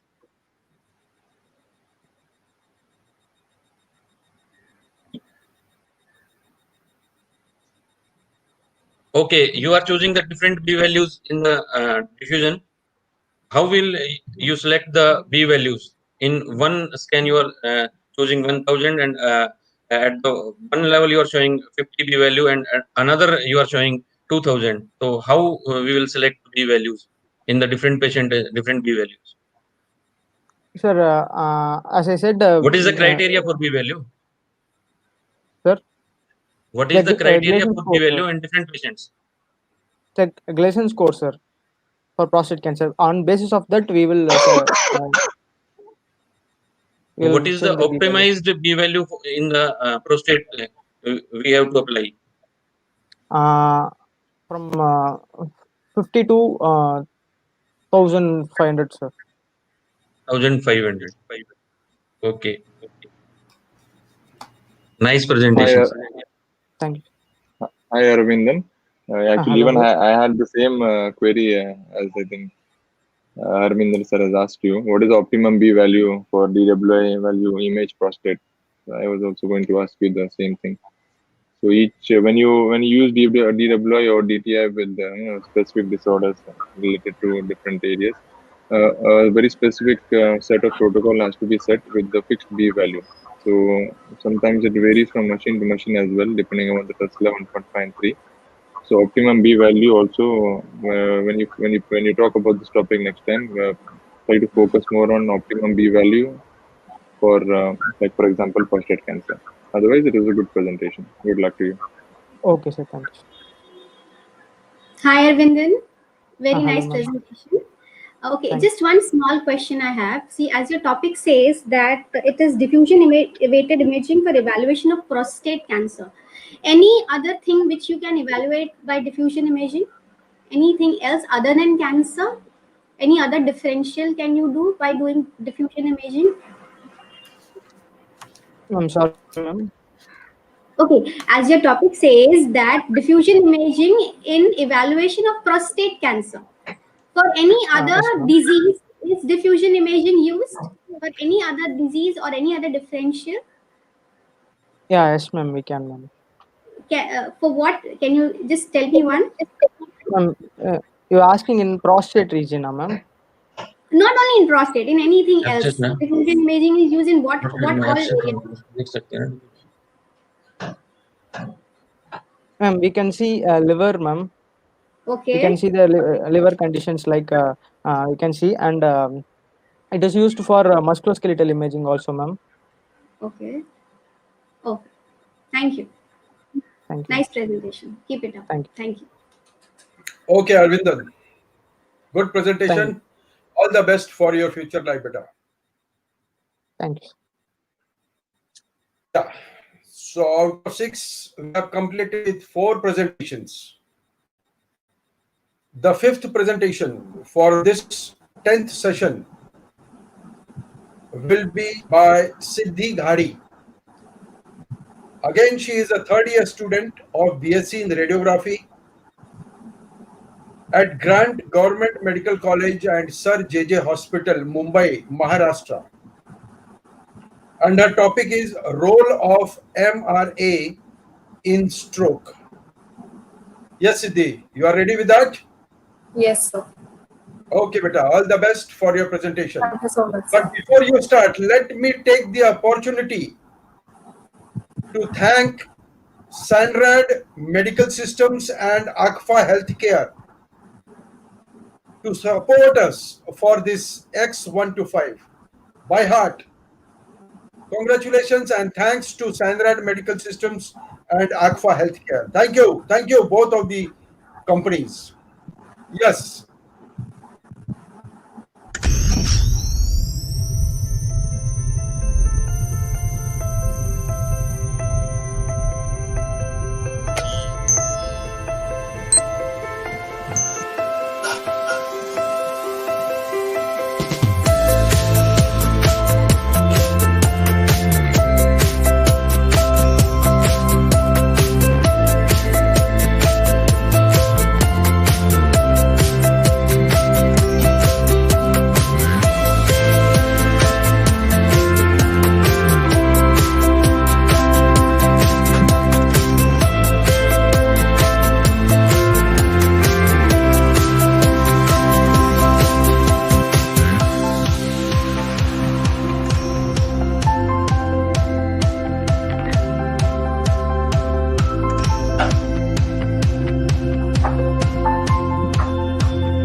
Yes, Siddhi, you can proceed.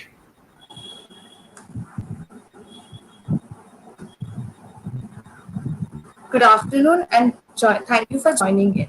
Myself, Siddhi Sanjay Ghadi, a third year radiography student from Grand Government Medical College and Sir J.J. Group of Hospitals.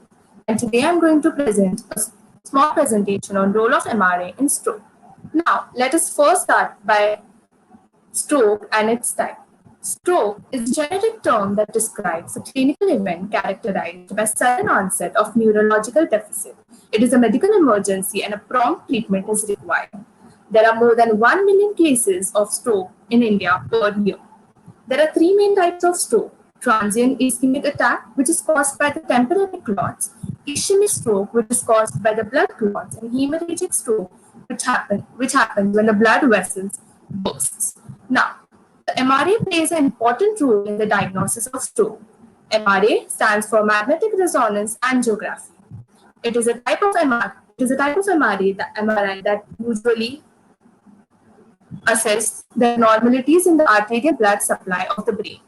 The common techniques used in MRA brain are time of flight, and the other main techniques are DWI, SWI, T288, flare, inversion, recovery. Before moving on to the sequences, we'll first learn about the indications and the contraindications for performing the MRA brain. Other than stroke, the other indications for performing MRA brain includes stroke, aneurysm, vasculitis, internal carotid artery occlusion and stenosis, basilar artery occlusion and stenosis, cerebral artery occlusion and stenosis, arteriovenous malformation. And the contraindications include any electrically, mechanically, magnetically activated implant, for example, cardiac pacemakers, cochlear implants, hearing aids, neurostimulators, and ferromagnetic implants, surgical clips or staples, metallic foreign body in eye. Since MRI uses highly strong magnetic field, any position of these metals can cause a serious risk to the patient or anyone in the object's flight path. The patient's safety should always be a first priority. Pregnancy can also be a contraindication in some cases, although by assessing the risk and benefit ratio, a pregnant woman can undergo MRI safely. Now, coming on to the main sequences in MRA. First one, Diffusion weighted imaging. It is commonly performed MRI sequence for evaluation of acute ischemic stroke and is sensitive in detection of small and early infarcts. It appears in the transverse plane. As we can see on the left side, A shows a DWI image of a brain having a stroke in the right MCA territory. And in the B, it is the ADC map. ADC stands for apparent diffusion coefficient, in which the same white portion has turned into the black, suggesting an acute infarct. Therefore, ADC helps in differentiating between acute and chronic infarcts. Second, susceptibility weighted imaging. It is an essential magnetic resonance imaging sequence in the assessment of acute ischemic stroke. The SWI encompasses both magnitude and phase data to produce images within high contrast resolution. It is especially used to detect the early hemorrhagic infarcts. We can see an MRI SWI image of a brain of a normal patient on the left side compared to that of the patient having a hemorrhagic stroke. The bleed appears black on the B image and white on the DWI image. Third, T2 weighted flare attenuated inversion recovery image. Flare images are highly sensitive to subarachnoid hemorrhage. In the setting of hyperacute stroke, T2 weighted images can be useful to detect the loss of arterial signal flow in occluded vessels within 6 minutes of the stroke onset. T2 weighted images are mostly used for detecting the pathologies as compared to the T1 weighted images. The planning stage for the first three sequences, that is diffusion weighted imaging, susceptibility weighted imaging, and T2 weighted flare imaging, remains the same. Planning, we plan the axial slices on the sagittal plane and angle the position block parallel to the geno and the sternum of the corpus callosum. Slices must be sufficient enough to cover the whole brain from vertex to the foramen magnum. Also, do not forget to check the position blocks in the other two planes, and an appropriate angle must be given if required. So, time of flight, which is the most important technique in doing a MRI. This technique derives contrast between stationary and flowing blood by manipulating the magnitude of the magnetization. It is associated with a post-processing technique mostly used in MRI vascular studies, that is maximum intensity projection. On the right-hand side, we can see a TOF image of a brain. Planning for TOF head, we plan the axial slices on the sagittal plane and angle the position block parallel to the geno and the sternum of the corpus callosum. Check the positioning block in the other two planes as well. Slices must be sufficient enough to cover the whole circle of Willis. Using saturation bands over the axial block will reduce the venous contamination of the image.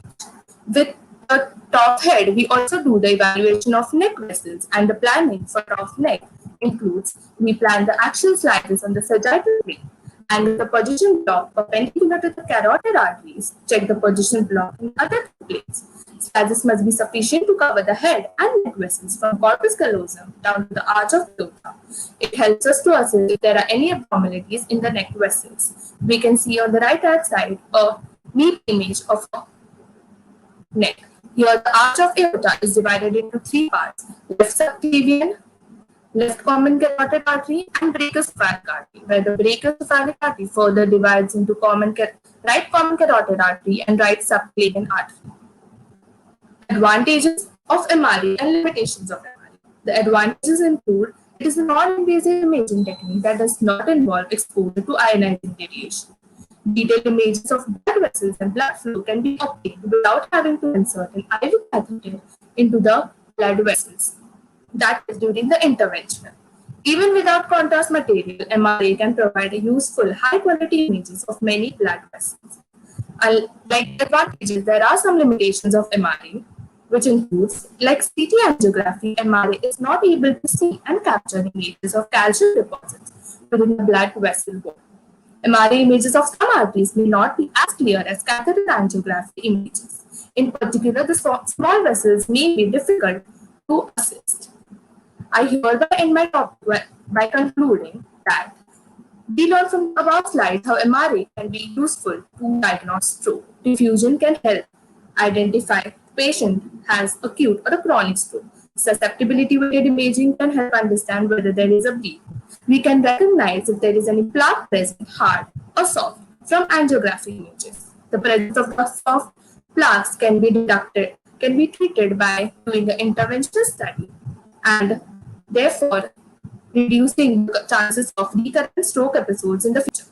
Aneurysms and the stenosis are evaluated faster, and therefore the patients can be treated in the initial stage. Therefore, MRI plays a pivotal role in the initial diagnosis and treatment decisions. Thanking you for your patient listening.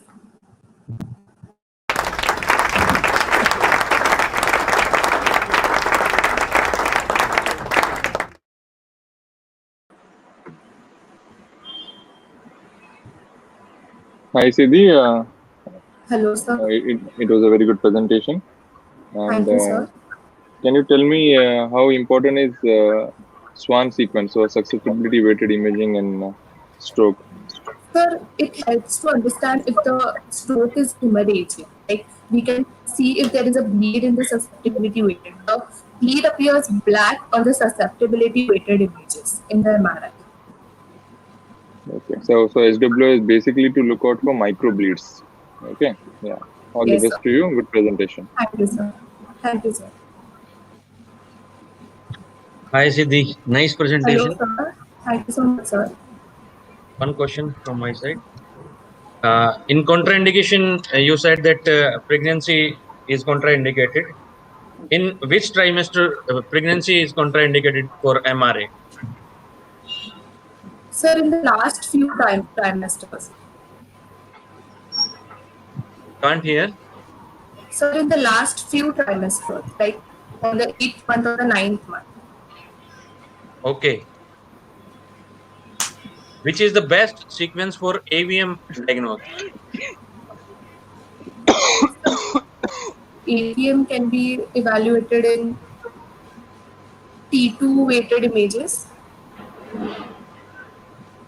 T2 Like weighted images, DWI. AVM. And what is the which is the best sequence?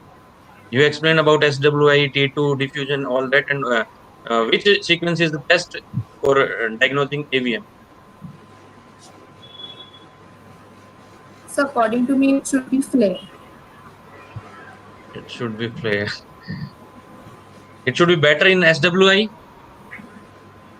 Yes, sir, because it helps in recognizing if there is a bleed or not. Okay. Thank you, sir.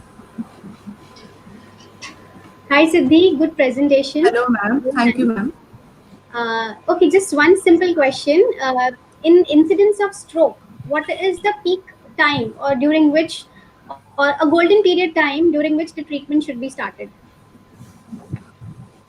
See, this investigations of MRI and all are time consuming. In incidence of stroke, we need to have a very prompt treatment. So can you tell me the time duration during which the treatment should be started? How many hours time? It's a golden period time within which the treatment should start so that patient doesn't have any complications further. Do you Immediately after the stroke onset.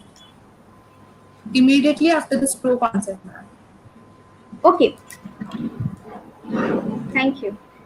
The period is, I think, so around 3 to 4 hours within which the treatment, if it started, it doesn't have so many, complications further.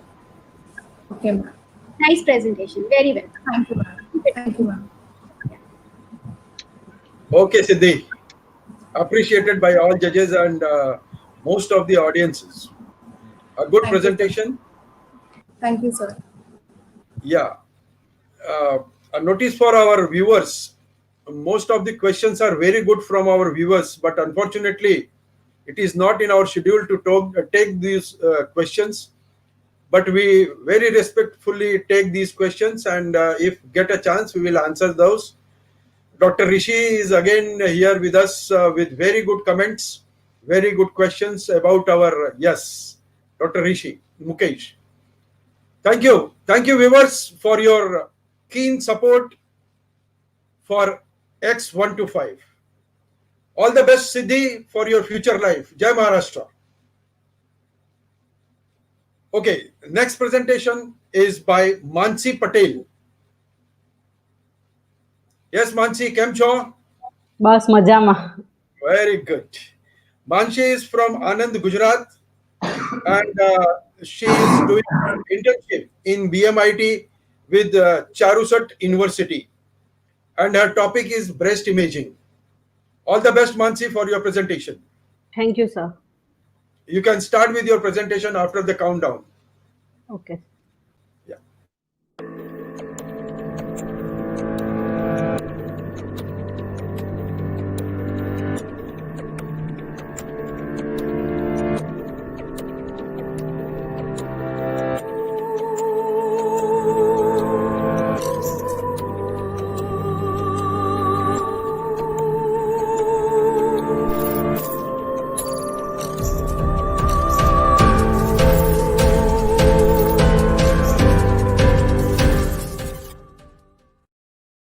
We're on, yeah?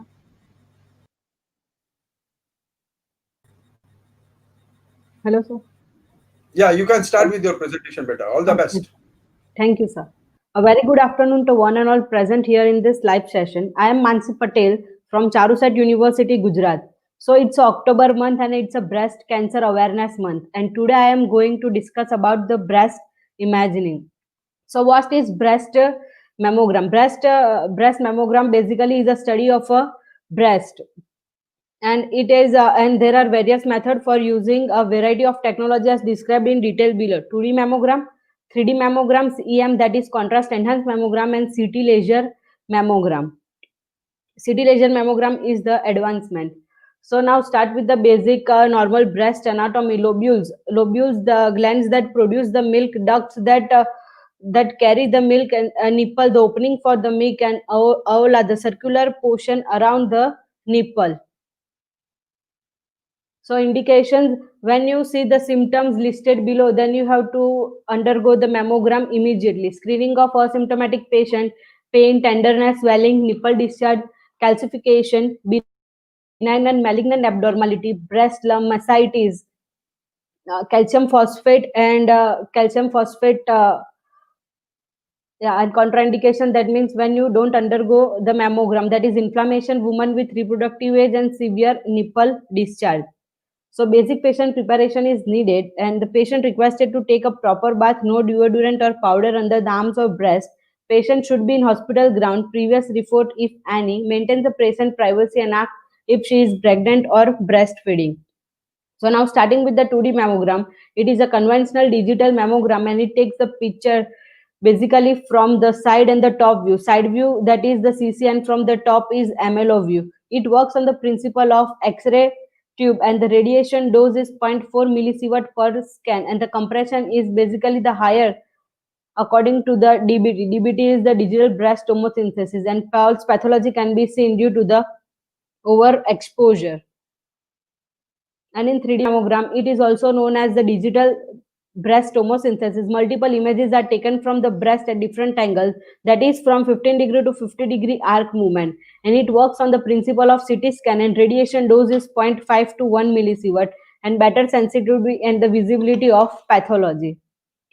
And feels like a regular mammogram, only it takes a few seconds longer for each view. That's because the X-ray arm swings over your breast, gathering enough extra information to create a three-dimensional image. And it has a two methods: step and shoot method and a continuous method. In step and shoot method, tube moves between the projection and stop during the image exposure, and in continuous method, tube head moves continuously during the image sequence. And in step and shoot method, it has a more scan time related to the continuous method, and microcalcification may be lost in step and shoot, and in continuous, no pathology can be lost. So this is the basic difference between the 3D image and the 2D image. 2D mammogram can only detect 20% of cancerous cells, and in 3D mammogram, it can detect up to the 80% of the cancerous cell. So the next one is the contrast enhanced mammogram, and it combines digital mammogram with the IV contrast material. And the applications are evaluation of equivocal lesion, assessment of extent of disease, local staging of breast cancer, and evaluation of asymptomatic patient with axillary metastasis and malignancy of breast. And the contraindication is non-ionic low osmolar iodinated contrast media is used, that is Omnipac, and it is injected with the power injector, at the rate of 3 ml per second with the dose of 1.5 ml per kg. And the basic patient preparation is required, that is NPO 4 hours prior to the examination, allergy, and check the serum creatinine level and give comfort clothing to the patient and explain the procedure to the patient. And the protocol for performing contrast enhanced mammogram is, first we have to inject the contrast media, then compress the breast, then MLO view is taken. After 2 minutes of contrast media is injected with low kVp and high kVp technique, then breast decompress, then again compress the breast, and CC view is taken after injecting 4 minutes of contrast media with low kVp and high kVp technique, and then breast is decompressed. It has a two method, basically temporal subtraction and dual energy subtraction. In temporal subtraction, first the breast is facing the table, then contrast media is injected. First contrast media is injected, then breast compressed, and then MLO view is taken after injecting 2 minutes of contrast media with low kVp and high kVp technique, and then decompress the breast, and CC view is taken, then compress the breast, then CC view is taken after 4 minutes of contrast media is injected, and in the last steps subtracts the pre-contrast images from the post-contrast image. And in dual energy subtraction, it follows the same protocol as the temporal subtraction, but in this low energy exposure are subtracted from the high energy exposure, and the only low kVp and the subtraction images are stored. Low kVp subtraction images are stored in dual energy subtraction. And the last topic is the CT laser mammogram. And the it is the latest, it is still in protocol, and it is not approved by the FDA yet. The CTLM system utilizes patient continuous wavelength technology and computer algorithm to create the 3D images of the breast. This uses the laser energy in the near infrared region of spectrum to detect the angiogenesis in the breast tissue. Angiogenesis means the new growth of a blood vessels. It is optical molecular imaging for hemoglobin of both oxygenated and deoxygenated blood. This is the normal image of a normal breast vessel, the normal distribution of the data, and this is the abnormal, that is the agenosis. Comparison of a conventional and a CTLM. Mediolateral view is taken for the comparison with the conventional and CTLM.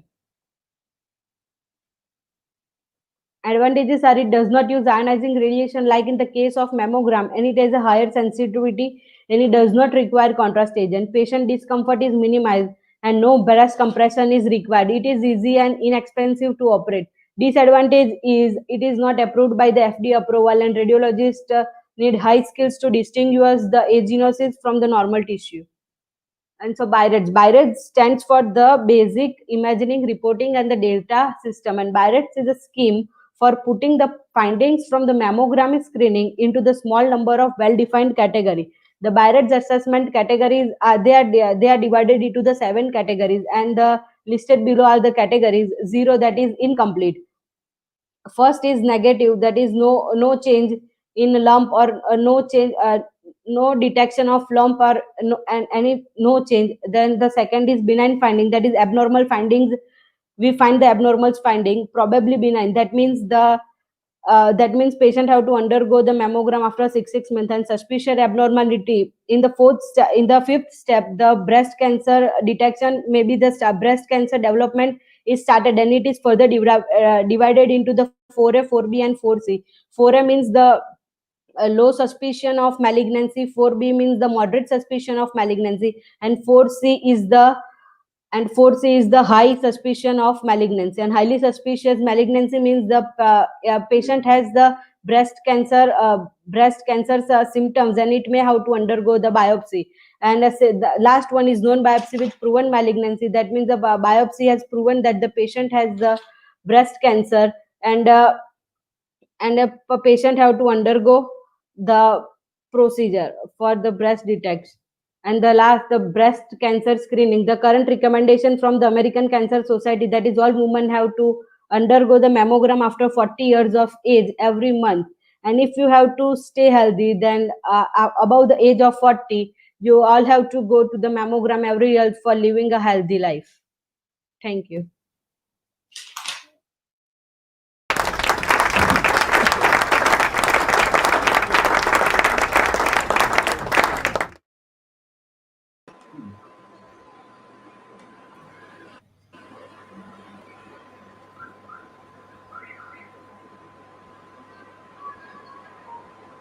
Hi Mansi, nice presentation. Thank you so I much. have one query. What is the contrast dose for this contrast mammogram? What, sir? Contrast dose for contrast mammogram. That is 1.5 ml per kg. The patient weight is 70. Then we have to give the contrast according to the 70 divided by 1.5. That around 60 to 70 ml contrast we can give. The dose is too high. It's 0.5 ml per kg or below that. 0.2 ml per kg. Is it right? No, sir. It is 3 ml. 3 No. ml per. You are presenting 1.5 ml per kg. That is very high. That I don't know. Yeah, just check after your presentation. Okay. Yes, beta. Okay, nice presentation. Thank you, sir.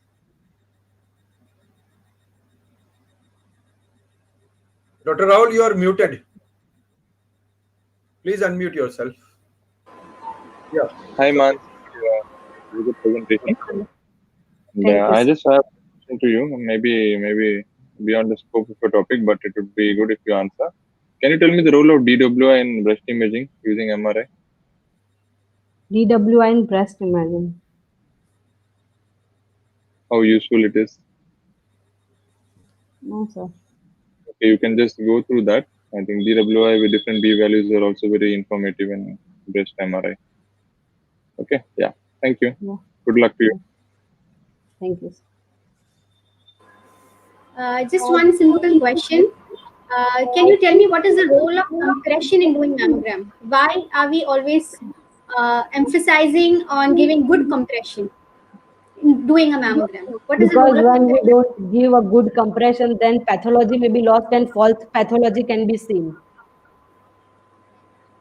Okay. And what about the radiation dose?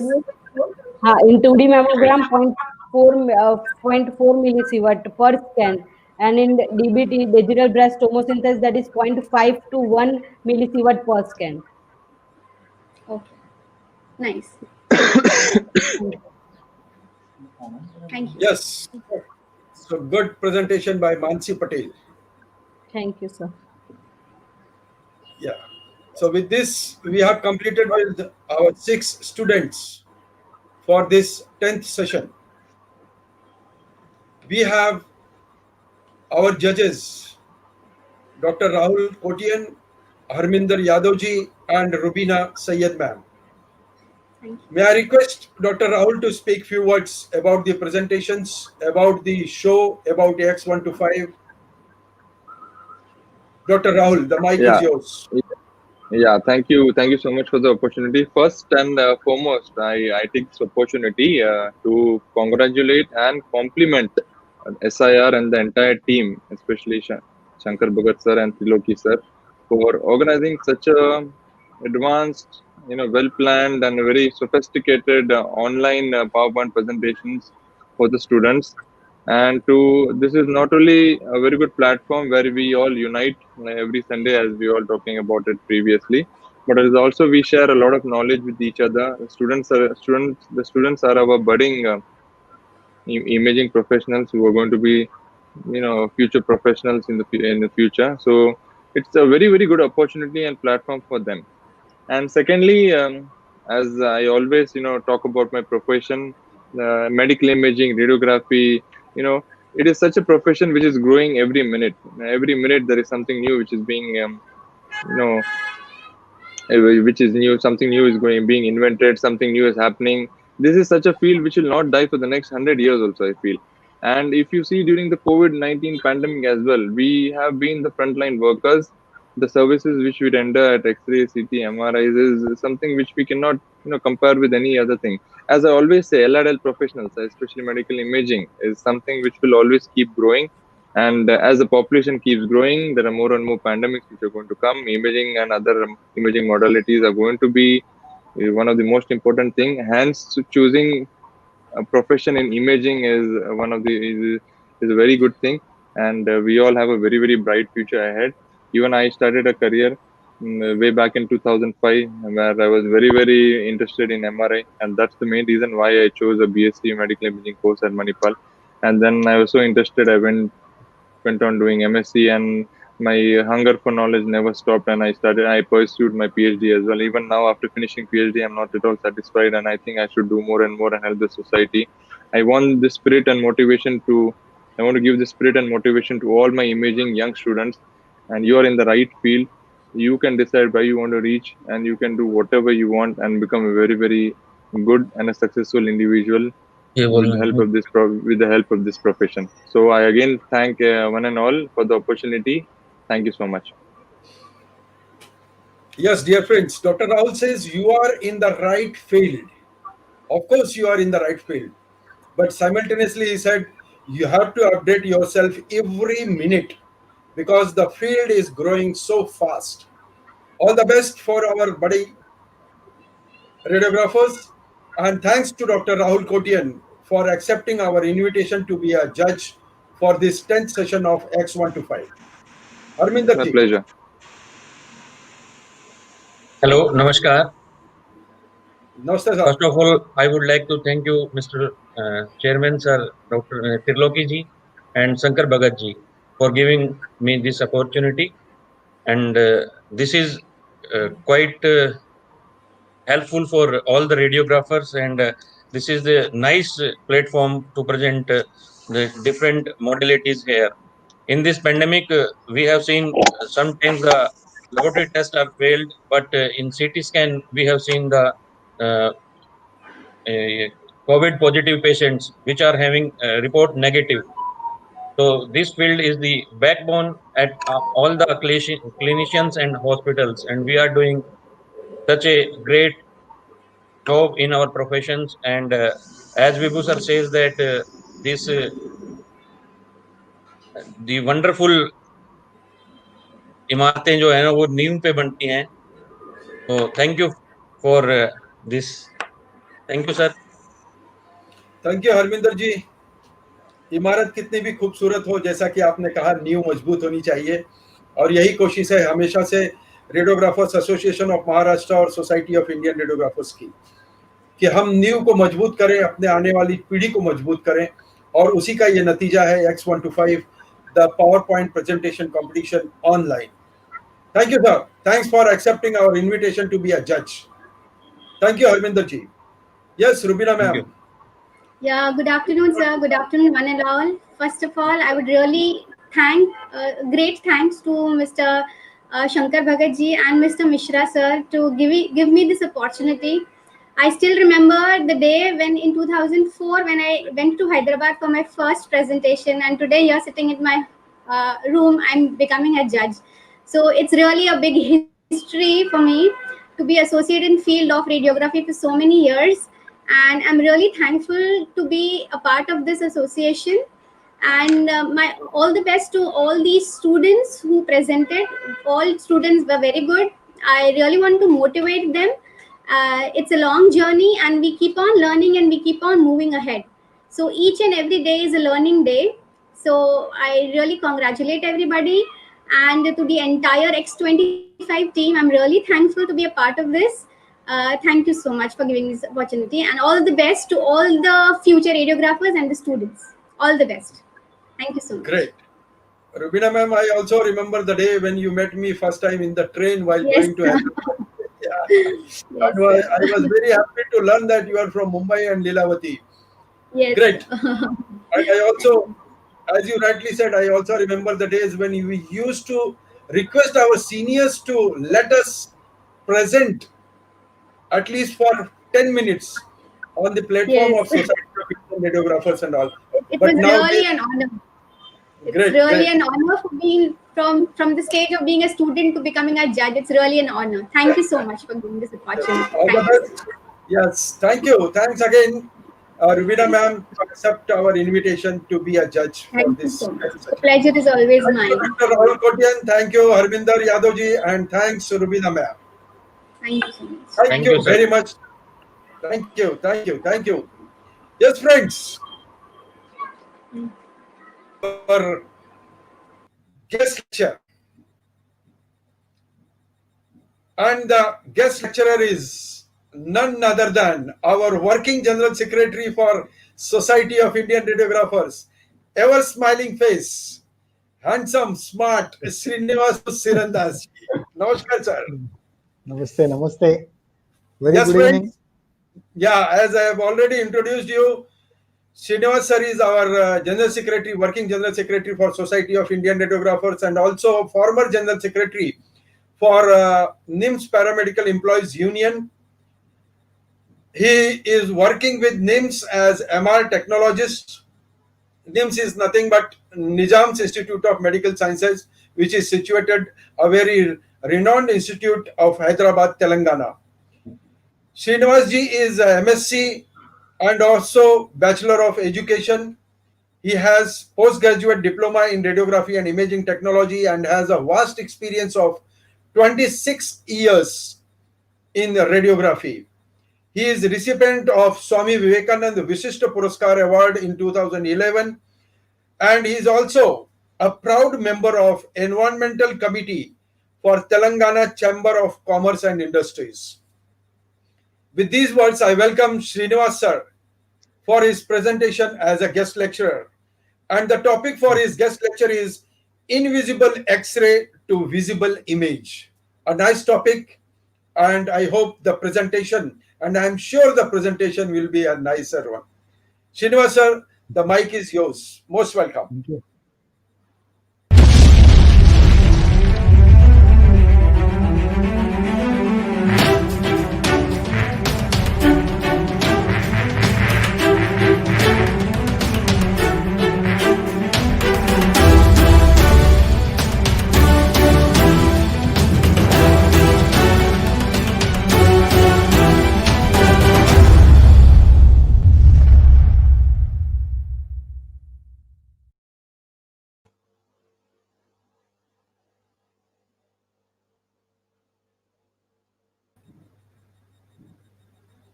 Srinivas sir, the mic is yours. You can start with your presentation.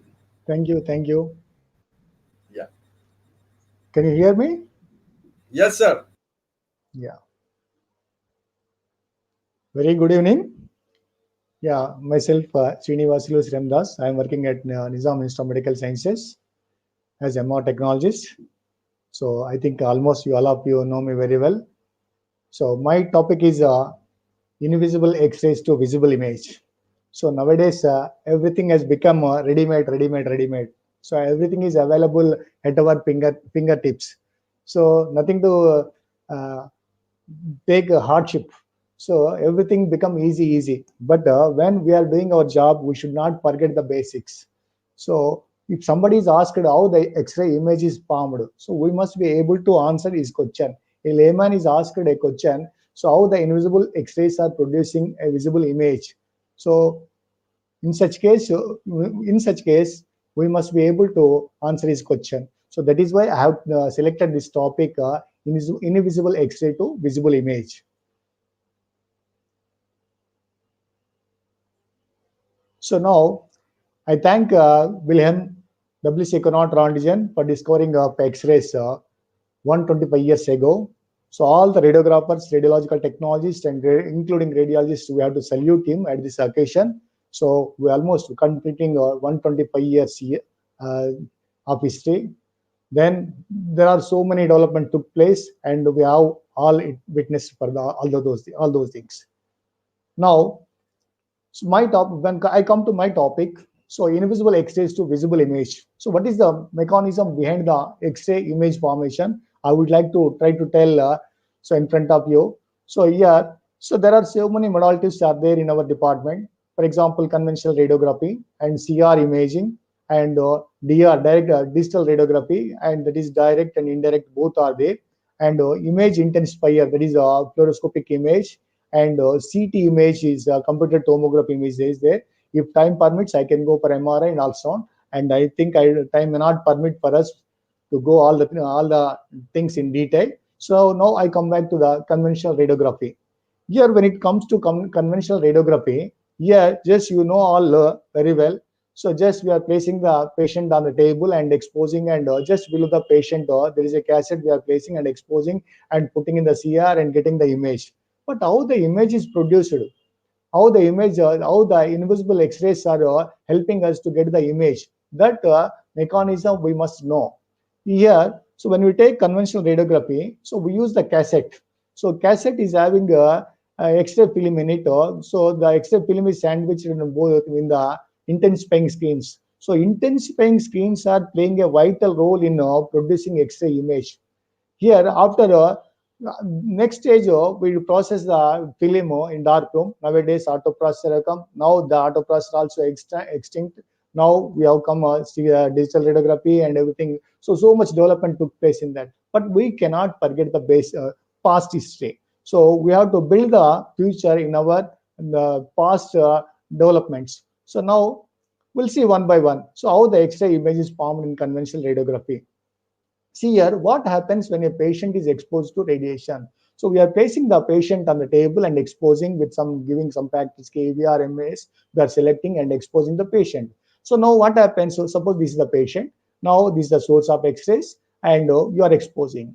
Now at that juncture, the three things will have occur. One, all the X-rays, among the X-ray beam, some of the X-rays will be absorbed within the body and some X-rays will be scattered and some rays will be passed through the body. That means you know all very well the properties of X-rays. You learned in the beginning classes, the X-rays are travel in straight lines, X-rays travel at the speed of light, and X-rays do not deflect in the magnetic field, and all the things. And X-rays, when it interact with the matter, then there can be chance of photoelectric effect and photo disintegration, pair production, counter scattering, and coherent scattering. So all these things occur when X-rays interact with the matter. So you know all these things very well. Now here what is happening when X-ray patient is exposed to X-ray, so the three outcomes are occurred. So some are absorbed, some are scattered, some are transmitted. Here the transmitted rays carries the information to the detector, or it may be a film, or it may be a intensifying screen, or it may be a PSP plate, or it may be a flat panel detector. And some rays are scattering in different directions. These scatters, they do not no use with them. Unnecessary, it will create the fog in the film. And some X-rays are attenuated. So here our body is having different densities and different thickness and different tissues. So here, according to the thickness and according to the density, according to the atomic number, the attenuation coefficient depends. So here, so now some rays are absorbed, some are transmitted, some are scattered. So all these three things combinedly help us to form the image. So simply, they do not reach the film. So in between, there are so many things we have to learn. We'll see one by one. See here. So I told you in the cassette there is a X-ray film. So before going to know the image formation of X-ray, we must know the construction of film also. I don't want to tell all the things about the construction of film. Just I will take the emulsion layer. So here there are several parts are there in the film, that is the base and adhesive layer, emulsion layer, super coat, and etc. Both sides. It is a double coated film, and so both sides, so the similar kind of layers are seen. So when we take the emulsion layer, it is made up of silver bromide and iodine also. So it is mixed with the gelatin, and there is a uniform layer is seen on the as a emulsion layer. So here it is having silver and bromine and also iodine. So here silver is positive electric charge and bromine and iodine is having a negatively electric charge. So when we take this emulsion, there will be 90 to 99% of silver bromide will be there, and 1 to 10% will be silver iodide will be there in the emulsion. So here, if we take silver bromide, in each crystal, there may be 10 to the power of 9 atoms are seen. So now these emulsion grains, the silver halide grains may be in the form of tabular or globular or polyhedral or cubic or irregular in shape. Usually the tabular and cubic crystals are very much useful and which produce the sharp images. Now here, when we see the emulsion crystals, so they may be vary in 1 to 1.5 microns in diameter, and 6.3 into 10 to the power of 10 grains are present per 1 cubic centimeter of emulsion. That means almost 10 lakhs of silver ions present in each crystal. So when we take a crystal in the emulsion layer, there are 5 crystals are there. We take one crystal. When we see the crystal, There in the crystal, silver, bromine, and iodine ions are arranged in the cubic lattice. So each crystal contains many points of defects. What are the here defects? It is very, very important. We have to know. Here, see here, when you see this arrangement of silver, bromide, and iodine ions in the lattice of the silver iodobromide. So there you see here, this is the bromine, this is iodine, positive electric charge, and this is the bromine, negative electric charge. And there are some iodines also there in this lattice. Now, one of the bromine which is having excess positive electric charge that moves to a certain distance within the crystal and forms a here. You see here, when silver ion is displaced and free to move through the crystal, in fact, here, suppose if all the silver bromide and iron crystals are very, very perfect, no silver is having extra positive charge and it is not having any defect, there will be no photographic effect. Hence, to make it, to get a more photographic effect, the emulsion is sensitized by heating with reducing agent containing sulfur. So this results producing of silver sulfide on the surface of the crystal. Here that is called sensitivity spec. You see here, this is called sensitivity spec. It is very, very important. Without the sensitivity spec, the further process will not be initiated. So now what is happening in the silver bromine ions are arranged in a lattice. The silver which is having positive electric charge move to a certain distance and produces a sensitivity spec here. You please remember, note it, sensitivity spec here. Next we go to here. I told you intensifying screen is having a major role in the formation of X-ray image. So only the X-rays do not directly reach the film. So in between there is a intensifying screen is there. So this intensifying screen also having several layers like film. So when in this also you can see just say there is a base layer and reflecting layer and the protective layer, and it's all this reflecting layer and this base. The active layer is made up of phosphor crystals. So especially they are calcium tungstate and lanthanum oxybromide or gadolinium oxysulfide. So etc. So these are all made from rare earth elements. So why they are these substances are made up of rare earth elements means they produce and that means they absorb the higher light and higher conversation efficiency, and they absorb the X-rays and convert into light rays. So that is why the intensifying screens are used. Now this is the intensifying screen. These are this is a cross section of intensifying screen. So here what is happening when X-ray photon is interacting with the emulsion layer or this phosphor layer, then it emits the light. So here X-ray photon is converting into light. So the film is directly not involving with the X-ray photon. So you all people think that the X-rays are directly reaching the film and converting into silver, metallic silver, and it causing dark there in that.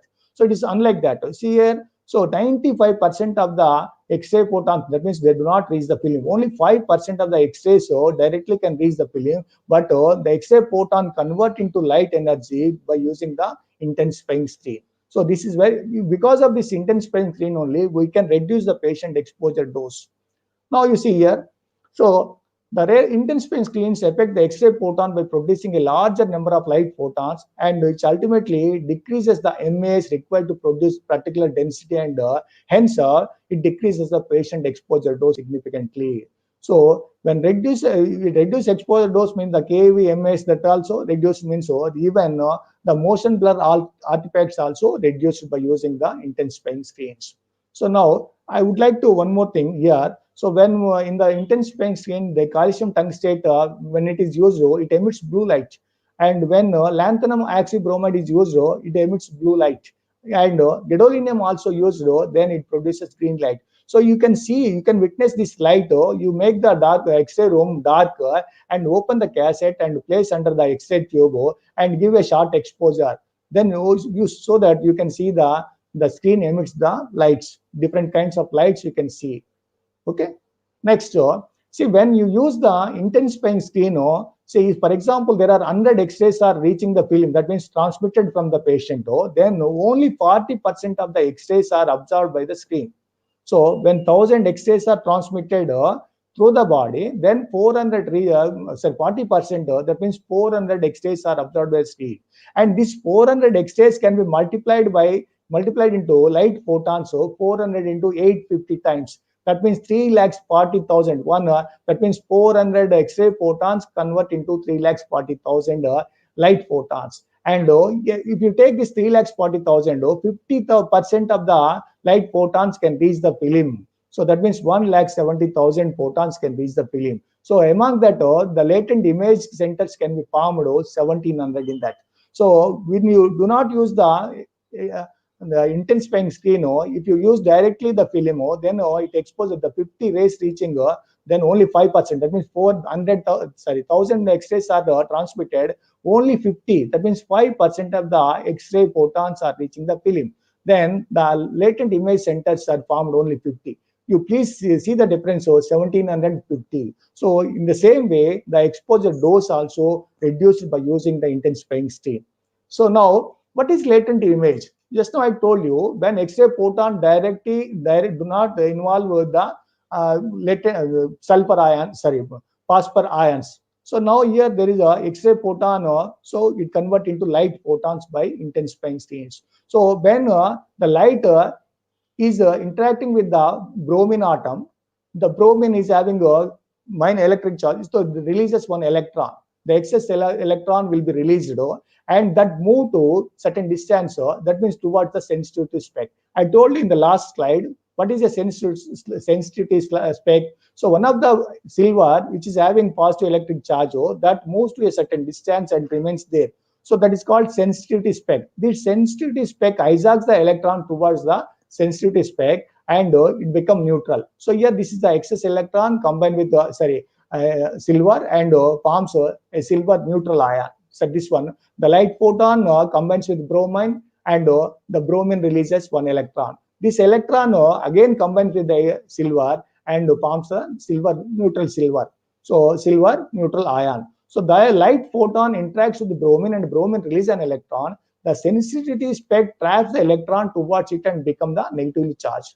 The positively charged free silver moves towards the sensitivity spec and combines with the free electron, become neutral. So the mobility of silver ions contribute to form the latent image. So this latent image convert into, the latent means invisible. There is a change occurred, a physical change occurred within the film when it is exposed to X radiation or exposed to light photons. So that latent image is converted into real image during the developing process. Then a silver again given an electron, then it becomes silver, it turns into dark color. That is seen in the during developing process. Now we see this is a manual process. When you take the manual process, there is developer, fixer, rinser, etc., etc. You all witnessed everything. I think you might have heard about these things. Now they are extinct. Now nowhere we can see this process, the wet method. So now people also forgotten to use this auto processor also. So here the film is placed in the developer, and then there is what happens when it is placed in the developer, the chemicals present in the developer, the producers gives one electron to the silver. So then it turns into metallic silver. The metallic silver it is in black color. Suppose the developer process continues, then all the silver halide will turn into black. So within 2 to 3 minutes, the film will be removed from the developer, and it should be washed, and again it should be placed in the fixer to fix the image. So when it is placed in the fixer, there is sodium sulfate, thiosulfate present in the developer fixer, combined with the unexposed. Here if you see that this is the film, some X-rays are dark in color or turn into metallic silver, and here these are all silver ions unexposed. So these unexposed silver ions convert into silver sulfate, and sodium bromide is released. So now all these unexposed silver matter is dissolved in the fixer solution, washed out. So then the film is washed and it is dried. So this is the manual process where you get the, here what is happening here. So the silver ions which are exposed to light converting into dark in color, and which are not exposed to turn into bright color. So different densities are seen according to the attenuation coefficient of the tissues. Now we see here points to know the production of the film density and the formation of visible image here can be seen in 2 steps. So step 1 is a photographic process, the exposure of the film to light which forms invisible latent image, And step 2 is that is the chemical process that converts the latent image into visible image with a range of densities. You can see the densities here 1 to 64 densities are seen in the X radiograph. So here and with the range of densities are shadows of gray, and these densities depends upon the density of the object and thickness of the object, atomic number, and quality of X-ray photons. So thus an X-ray image is formed through all these processes. So I think you might have understood how the X-ray image is produced. Now we coming to the CR, computed radiography, or we can also say it is a indirect digital radiography. So where the cassette is replaced by the CR imaging plate, PSP, phosphorus, here PSP plate is used here. So now the same process is, there is no change in the positioning and exposure factors, etc., etc. Only instead of using you are using a PSP detector or a PSP cassette. So we'll see one by one. Now this is the cassette with the PSP plate. What is PSP here? Photostimulable phosphorus plate. So here it is similar to the intensifying stain which was seen in the conventional cassette. So like from that only this was developed here. So here again in this PSP, photostimulable phosphorus plate also there are several layers are seen. Here first one is protective layer and phosphor layer and light reflecting layer, conductive layer, supportive layer, and light shielding layer, backing layer, and this is the barcode label to identify the cassette. Okay, so these are this is the cross section of the PSP plate. Now we see what happens. Now what is photoluminescence? Photoluminescence is nothing but we must know it is nothing but here generally the light is produced when heat is produced. That means light is generated from the heat. But without heat energy, when light is generated, that is called luminescence. So it is a photoluminescence. So from the light, it is emitting the light without any absorption of heat. So this is by using the chemicals that is called chemiluminescence. So just I want to tell you what is luminescence. Now here photostimulable phosphor plate having several layers. What I told you. Now this is the cross section of PSP. Now I don't want to reveal all the things. So just I discuss about the phosphor layer. Here the phosphor layer is the active layer. This layer sends the light in forward direction. Sorry, this is a phosphor layer. I go to phosphor layer. Now this is the phosphor layer. You see, this is the base, and the phosphor layer having some crystals made up of barium fluorohalide. That means barium, fluoride, bromine, and chlorine. I think you know very well, fluorine, bromine, chlorine are called halides. So here, any of the fluorine or bromine or chloride, these crystals are used along with the barium. So it is placed in a binder solution. So above all this, there is a protective overcoat also there. Now this is photostimulable phosphor. This traps the electrons during the exposure. Whenever this PSP plate is exposed, that means the transmitted radiation reaches this phosphor layer, then traps the X-ray. These crystals will be absorb the electrons. You see this layer also contains the dye. So this not I don't want to reveal all the things. Now you see here the photostimulable phosphors are materials stored absorbed energy within the excited electrons and released in the form of light on the exposure to laser energy. So here it is a PSP is doing one thing. It is absorbing the X-rays, and these electrons will be excited, activated, and that means they store the energy in them. So then whenever it is placed in the reader, that energy is released. So that means when it is exposed to the laser light, then it emits the light. So that is captured by the photo multiplier tube in the reader. That we see next one by one. So here gamma or X-ray photons interact with the PSP plate and releases high energy that they are called also secondary electrons through photoelectric effect and Compton scattering. You know very well, just I told you, when X-rays interact with the matter, we see the photoelectric effect, Compton scattering, coherent scattering, etc., etc. Here also the photoelectric effect acts a major role along with the Compton scattering. And these secondary electrons excite the surrounding electrons from their valency bands to their conduction band through inelastic collisions. So this continues until the secondary electron has lost its kinetic energy, and in order to return to the valency band, the electrons require excitation energy to overcome the trap.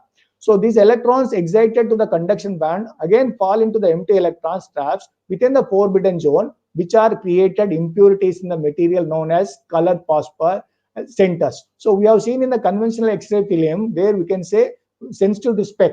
There also some impurities create that sensitive to spec. Here also the phosphor center or latent image is formed. So when it is exposed to X radiation, so this latent image remains for hours together, and almost but 50% immediately the reduction takes place. However, it completes within 8 hours. So meanwhile, we'll place the PSP plate in the reader. So this is the reading of image. This is the reader. So you can place the CR cassette here, and it is transforming like this. And then while the PSP plate is transforming, there is a laser source is there. The thin beam of laser, it is exposes the PSP plate. Then the electrons which are excited in the PSP plate releases the light energy. So this light is this photomultiplier tube collects this light and sends to the ADC as a output signal. So we see again this PSP plate is erased. It goes to the, and that means exposed to the white light, then the image will be erased. So we'll see one by one. So this is the same picture. Now the PSP is placed in the scanner to read the latent image by stimulating it with very finely focused laser beam. The energy required to return to overcome the trap is high enough to give the laser light. So for that laser light, the electron from the conduction band then returns to the valence band, what I told you. And due to the energy differences, must lose the energy in the form of an emitted photon.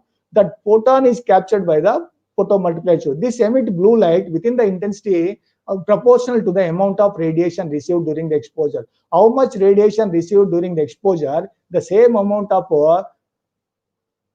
exposure, that means light is produced so by the laser light. So then this light is, the blue light is collected by the photomultiplier tube. Here this emitted photons or light photons are detected by the photomultiplier tube, and an electric signal is produced which is again converted into digital image.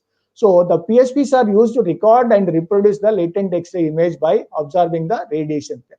So next, so the same thing. So after this photomultiplier tube, the ADC, analog to digital image conversion, sends the signal in the binary form to the computers. Then it produces images which can be used in packs. So after an imaging plate is read, it is erased by high intensity light source, so that is a white light, and can be immediately be reused by using the, you can use the plates again. So you know all very well, each plate can be used 10,000 times. So in fact, the trapped signal is never completely lost. The certain amount of an exposure remains trapped so that the imaging plate can never be completely erased. However, the residual trapped electrons are so few in number that they do not interfere with the subsequent exposures. So that is about digital radiography or computer radiography or indirect radiography, we can say. So now you come to digital radiography. Here the cassette is replaced by the detectors, flat panel detectors. So the same X-ray mission, same everything, but instead of cassette or instead of PSP plate, you are using flat panel detectors. Now, when we see this digital radiography, cassetteless digital radiography, again it can be classified into direct digital radiography system and indirect digital radiography system. So this again indirect digital radiography system can be further classified into two categories. So one is thin flat panel transistor system, and second one is charged couple CCD device system. So first we discuss about this indirect thin flat panel transistor system. So when we see this TFT system, so there three layers are seen in this thin flat panel transistor system. One is scintillation layer and photodiode layer and thin flat panel transistor layer. So this thin flat panel transistor is having small electric chips, thin chips. They are called Dayal. Dayal means detector elements are aligned in this like each like a pixel. So now we further see, now this indirect thin flat panel, when it is exposed to the X radiation, so the scintillation layer, what it does do, actually this scintillation layer is made up of cesium iodide or gadolinium crystals. So when usually we are using nowadays cesium iodide because using this cesium iodide produces sharp images, or we can say that spatial resolution will be higher with the cesium iodide because of its structure. So they are thin tube-like structures. So when we use the gadolinium, they are irregular in shape and size. So when X-rays are passing, they go in a systematic manner in a cylindrical tube. Like here, they can scatter in different directions, can produce that means decrease the spatial resolution by using gadolinium. So here the scintillation is made up of layer is made up of either gadolinium or cesium iodide. So cesium iodide crystals produce the good spatial resolution images. Now what is happening? This scintillation is nothing but it converts the X-ray photon into light photons. You can see here when X-ray photons reach this scintillation layer, converts into light energy. So a bunch of lights, you can see here light photons in different direction, in all directions. The disadvantage of this scintillation layer is here in this flat panel, thin flat panel detector, the light emit in all directions. So because of this emission in all directions, also the spatial resolution decreases. Right? So because to avoid that one, the cesium iodide is used in this scintillation layer. Now these X-rays are reaching the scintillation and converting into light photons. So here there is second layer is called photodiode. It is made up of a semiconducting material known as amorphous silicon. So it is made up of silicon. So this photodiode, what it will do, it collects the light photons and convert into electric signals or electric signals. You see here. So now these electric signals are collected by the Dayals here with small chips, thin chips present in the TFT layer. So here what happens next here? So the pixel, each Dayal is called having a, that means this is called pixel, and there is a storage capacitor present, there is a on-off switch is present. So here whatever the electric signal is reaching, converting into and absorbing by this one, and stores that information in this and sends to, there is a on-off switch is there through this one in binary number system 0101 like that, it sends a signal into the computer monitor. Thus the image is produced.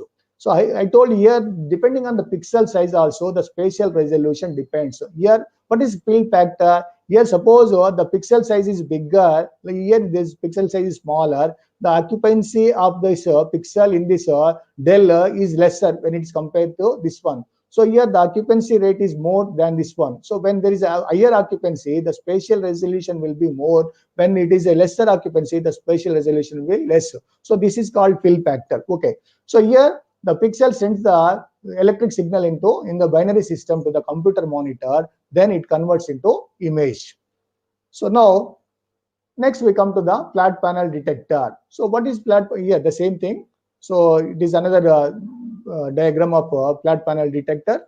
So now the charge is coupled to CCD device. What is CCD device? Here in this flat panel detector, the thin flat panel detector, there is a scintillation, photodiode, and flat panel transistor was there. So here there is no photodiode and transistor, both are absent. Here there is a scintillation in the charged couple system, and instead of both these two things, there is a sensor chip is present here. So here both are coupled together by means of you see here by means of lenses or fiber optics. The scintillation layer and the sensor chip both are connected together by means of lenses or fiber optics. So when X-rays are reaching the scintillation convert into light, and the light is absorbed by the sensor chips and convert into digital signal as seen in the FT chips. Now the direct digital radiography system, there is a direct conversion also there. It is called non-scintillation. There is no scintillation layer is seen. Only directly there is a semiconductor, amorphous selenium based semiconductor used. Here the high voltage is supplied to the surface of this semiconductor. So just before it is exposed. So here the electron X-ray photons are reaching this semiconductor at this top surface where the high voltage is supplied. So then this semiconductor converts into electric signals. So the thin flat panel transistor converts this signal into digital image.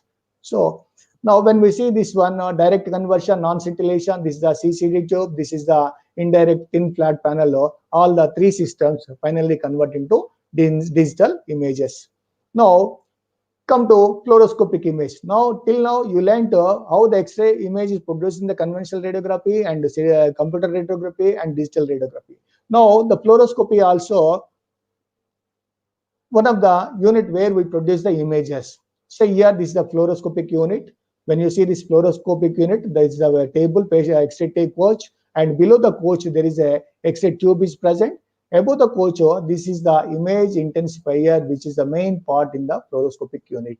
So there are various parts are seen that all you know very well. So I don't want to tell all the things. Now, when we see the image intensifier, this is a cylindrical tube, and there are several main parts are seen in this one. So here, see a patient is lying on the table, then you are exposing through the undercoach tube, and when patient is exposed, the X-rays transmit through the body and reach this one, the image intensifier. So the image intensifier comprising several main parts, that is mainly input phosphor, photocathode, and electrostatic lenses, output phosphor, and there is an anode also present. So these are the important parts in the image intensifier. So here you can see this is an image intensifier outlook. The image intensifier is an evacuated glass envelope like X-ray tube and provides structural support to the vacuum tube. It receives the X-ray beam transmitted from the patient and converts into visible light. You see here, this is the input phosphor. So X-rays are passing here. These are the patient from the patient. The X-rays are passing and reaching this input phosphor. Here, what is happening? This input phosphor collects the X-rays and convert into light photons, isn't it? This is just something, but is nothing but it is a small thin layer. The input phosphor and photocathode, and then the another point, it consists of input phosphor and photocathode. So there is a electric focusing lenses are there. These are the lenses either side of this intensifier. You can see that means around this tube you can see this one electrostatic lenses, and there is a anode, small anode is seen. There is a output phosphor also seen. There is a small thin focal point is there. Here, this is the photocathode act as a cathode similar to the X-ray tube, isn't it? There is a big cathode is there, and there is a small anode point is there. So here, all these that means when this input phosphor converts the X-rays into light photons, the light photons are converted into electrons by photocathode. So in this image intensifier, now you see here, these are the X-rays. A fluorescent material. What is input phosphor? A fluorescent material is deposited on the thin substratum of the glass. So that is input phosphor. When the remnant radiation transmits and hit the glass envelope, then X-rays are converted into light. So these light photons, again, for this input phosphor, we can use to produce the light. The what we have used in the earlier slides. Here, that what we can say. See here the scintillation, how this scintillation layer is used in the same manner. This photo is this, but the input phosphor also act in the similar way. It collects the X-rays and convert into X-ray photons. Now the conventional fluoroscopy, that means if you go back 40 to 50 years, then the intensification had produced statistically and inferior images, and they are very dim to the daylight, that is phototonic. So nowadays, the image intensifier is very much developed. Now you see here, so the first generation X-ray tubes are made up of this layer is made up of silver activated zinc or cadmium sulfide crystals. Nowadays we are using the second generation X-ray tubes. So again the cesium iodide crystals are used as the fluorescent layer, isn't it? Now you see here the photocathode is bonded to the input phosphor by thin adhesive transparent layer made up of combination of antimony or bismuth, that is cesium compounds, and it receives the light emitted from the input phosphor and emits electrons. They are called photoelectrons in propagation of the intensity to the light received. How much light it is received, according to that it produces the light photon electrons, photoelectrons. So this is called photoemission, or you can say photoelectric emission. That means light convert into electrons. Hence it is called photoelectric emissions.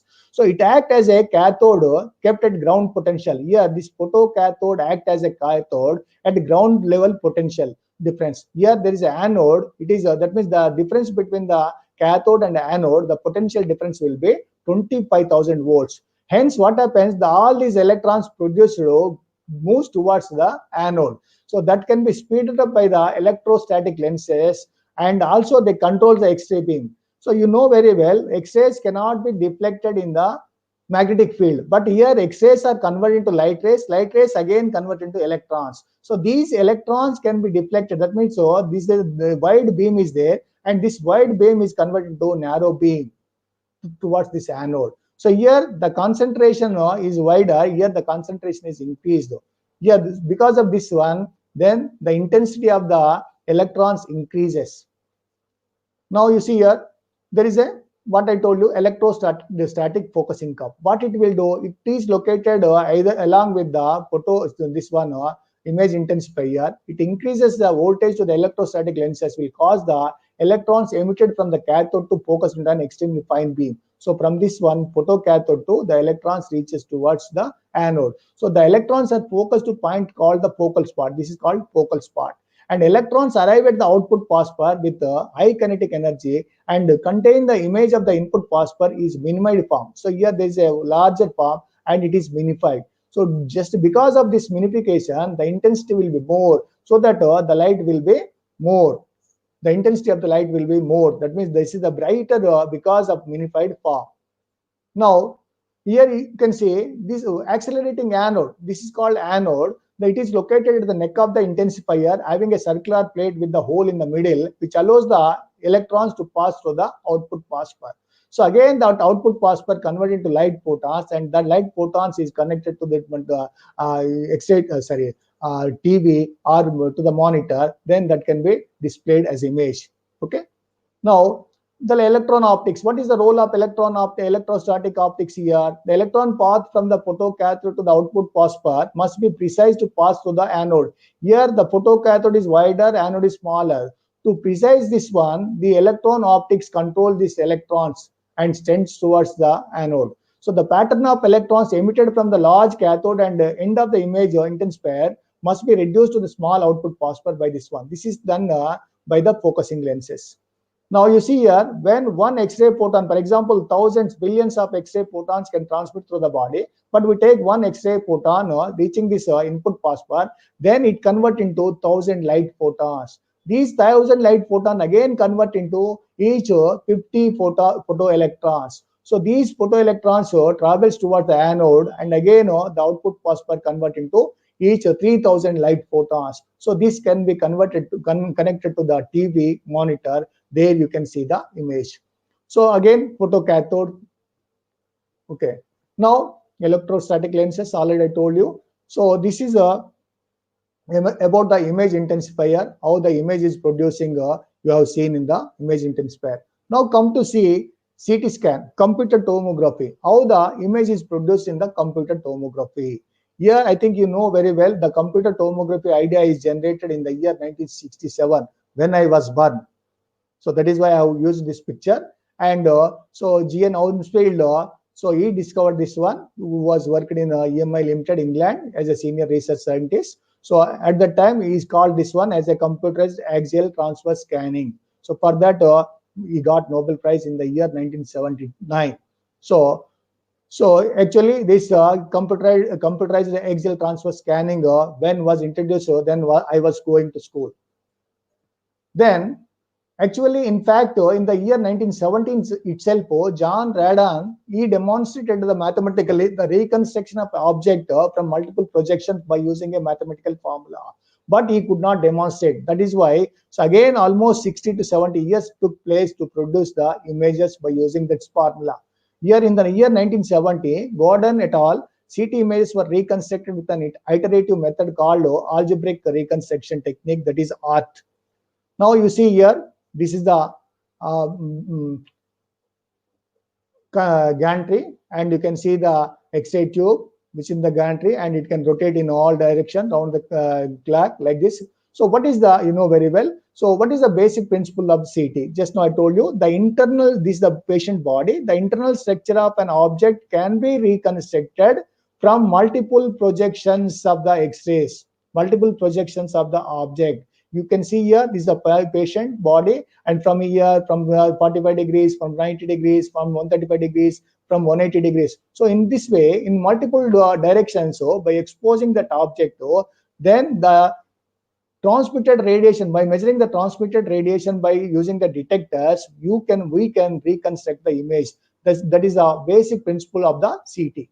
Now, what is the difference between the CT image and routine X-ray image? You can see here, this is a 2D image and this is called a 3D image. So here all the tissues or organs are all superimposed here. There is superimposition is avoided. So that is the main difference between the, here you can see the liver, and this is the vertebral body, kidney, and so internal digestive, this way all these loops are seen. So separately they can be seen, but here when it comes to the radiograph, all the organs or all the tissues are superimposed.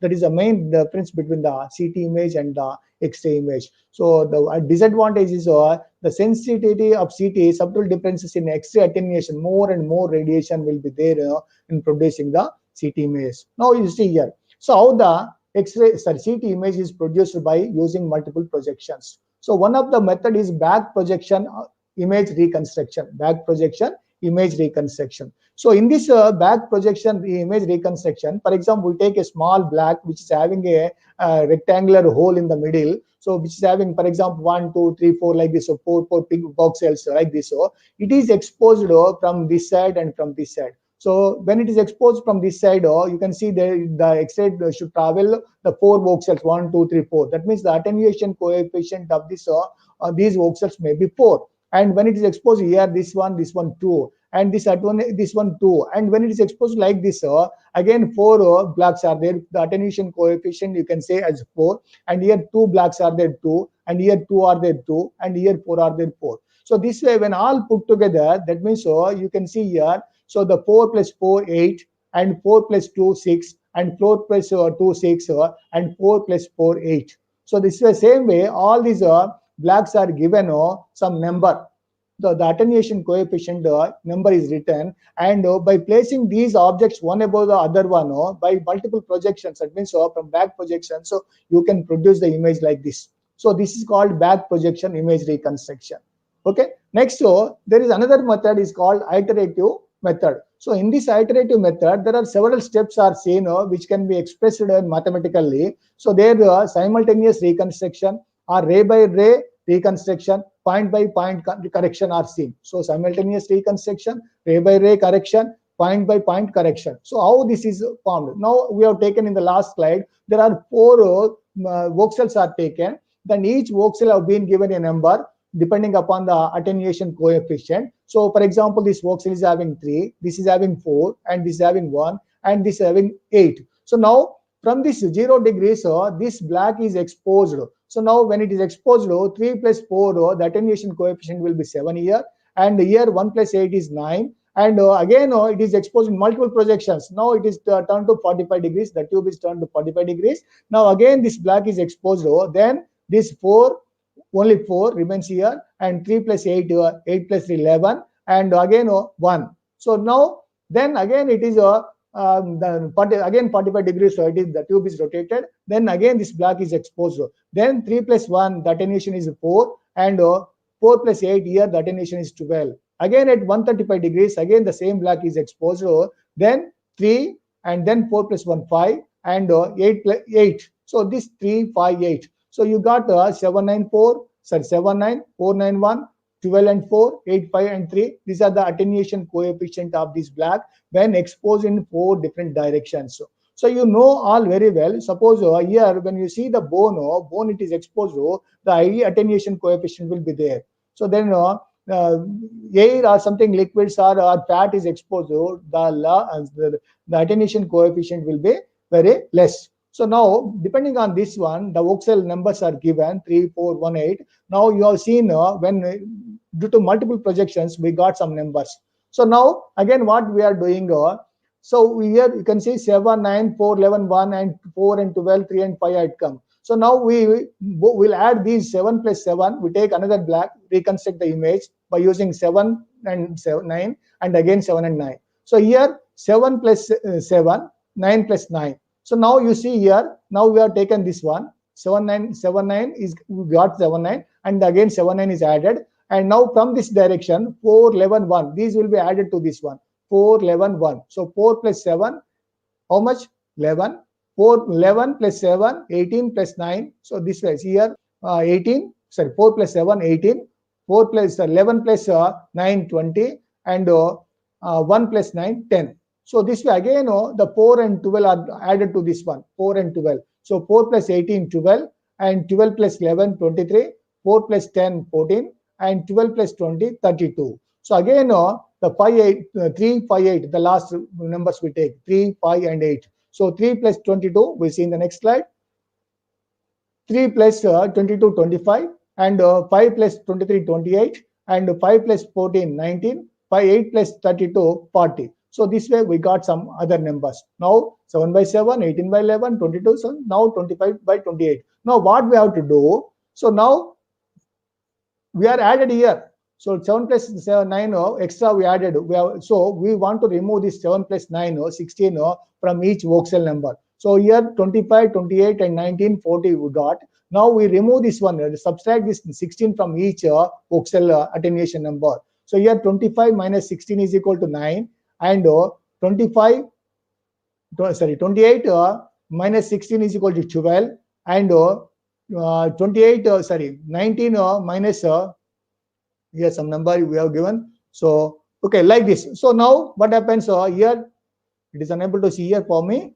Then so 7, 12, and this one you got here 3 is there. So 19 plus 19 minus 16 is equal to 3, and 40 minus 32 is equal to 32 is equal to 40 minus 16 is equal to 24. So now 3 times we have multiplied these images. That is why again you can divide these numbers 9, 12, and 3 and 16, 24 by divided by 3. So then you will get the 3, 4, 1, 8. So the 3, 4, 1, 8, it is similar to this one, 3, 4, 1, 8.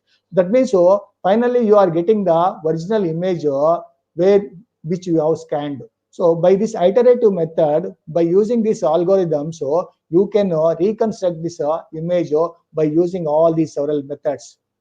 Okay. Now the reconstruction of image, how it is possible? The X-ray projections are formed by scanning a thin cross section of the body with a narrow X-ray beam and measuring the transmitted radiation with the sensitivity detectors.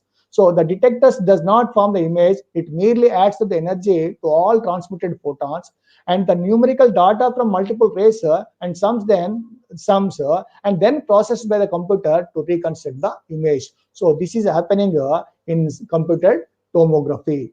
So here simply these by iterative method or back projection, so the X-ray cannot be produced. Again, there are in between detectors are there. What we have seen in this ones, the detectors. See here, they also again made up of scintillation detectors. Here, that scintillation detector comprises the crystal and light detector. So whatever the incident rate, and that means instant radiation or remnant radiation emitted from the patient detected by the scintillation detectors. So when X-ray photon interacts with the crystals in the detector, in the scintillation detectors, the energy of the photon again convert into light photons, and which is proportional to the energy of the incident photon. How much radiation is transmitted through the body? So in depending on that, the photons are released. So similar to the conventional radiology, which we have seen, image intensifying screen.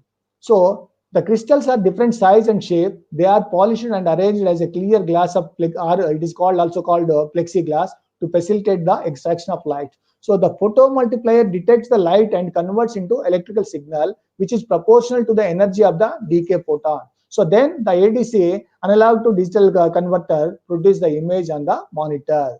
So nowadays people are not using scintillation detectors, and people are using the xenon gas ionization chambers also. What is a xenon gas ionization chamber? It is a cylindrical tube, and having an electrode, it is connected to the amplifier, and it is connected to the conductor. So there, X-ray photons are captured by this ionization chamber, and the electrons go in different directions. That can be, they produce a signal that can be amplified and sent to the computer. So here the gas molecules get ionized. Here with the gas present in this ionization chamber gets ionized by using that when absorb the X-ray photons. So then a metallic cylinder filled with gas at atomic pressure, the metal rod is fixed along with the connected along with the axis of this tube or cylinder and connected to the counter through the amplifier. This is nothing but xenon gas ionization chamber. So then again these electrons produce a signal that can be carried to the computers. The computer process that means due to the binary system and due to these electric signals, it can produce the image. So several methods are seen in the image reconstruction: filtered back projections, hybrid iterative reconstruction, the model-based image reconstruction also seen. So I don't want to repeat all the things. I think you know all very well the CT numbers and downfield numbers. Actually, this is not my topic. Only my topic is how the image is formed. So in CT and X-ray and in the CR. So here, when you see this CT images, that means to don't know the CT numbers and downfield units. So I think you already I told you each tissue of element that is voxel is assigned a numerical value. So compared to the attenuation value of water and displayed on a scale, arbitrary units named CT numbers are you can say also called ounce-field units after ounce-field. And the relationship between the linear attenuation coefficient and CT numbers can be given by here. So CT number or ounce-field unit is equal to K mu of tissue minus mu of water divided by mu of water. So by using this formula, you can come to know the own-field units. So you know very well the grayscale image, whatever that means by absorbing this all the image is converted to number of voxels, and the voxels are, I mean 1012 into 1012. That means so number of voxels, and all voxels can be, that means when depending on the attenuation coefficient, then they can be there is a density scale is given. So here the metal there will be more attenuation. That is why it is very, very brighter white, and air is there will be no attenuation. That is why it is darker. So from minus 1000 to plus 1000 voxel, that means the differentiation can be seen on the grayscale. So here these are the CT images. That is okay. So windowing. So there are several developments took place in the CT scan. So these are first generation, second generation, third generation, and fourth and sixth. Now we are in seventh generation. Whatever the generation, whatever the development took place, but the basic principle of the CT image reconstruction remains same. Okay. So this is my conclusion. So a technologist must know the mechanism and physics behind the formation of images or various protocols used in which helps to improve the quality of service in day-to-day service. And whatever it may be X-ray or computer radiography or digital radiography or computer tomography, or among all these, the X-ray photon is converted into light energy by imaging intensifying screens or photostimulable phosphor plates or scintillation detectors or photodiodes. So on all these things, so the X-ray photon is converting into light photon, and light photon is helping us to produce the image. Okay. So the light energy has a vital role in the image formation and significant dose reduction, and the technology is rapidly changing, and we need to upgrade the technology time to time, but do not forget the basics and fundamentals and history of the technology. And we need to build our future learning the present day technology based on the past history. So this is my conclusion, and I would like to tell you a word finally. So the radiography is a art, radiography is a skill, and radiography is a double-edged sword.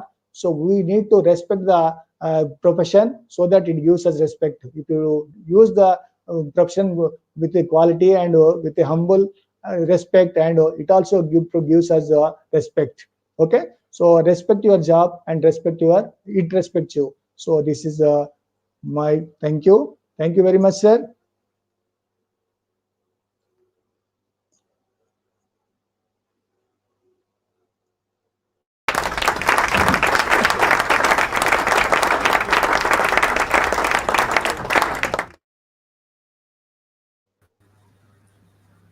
ढेर सारी तालियां बजी sir. Sorry. So okay, we can go for some questions. Yeah, please.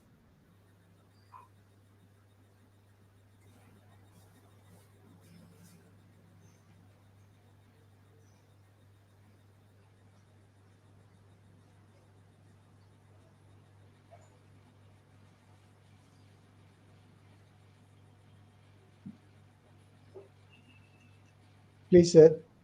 Yeah, no questions, I think. I'm sorry.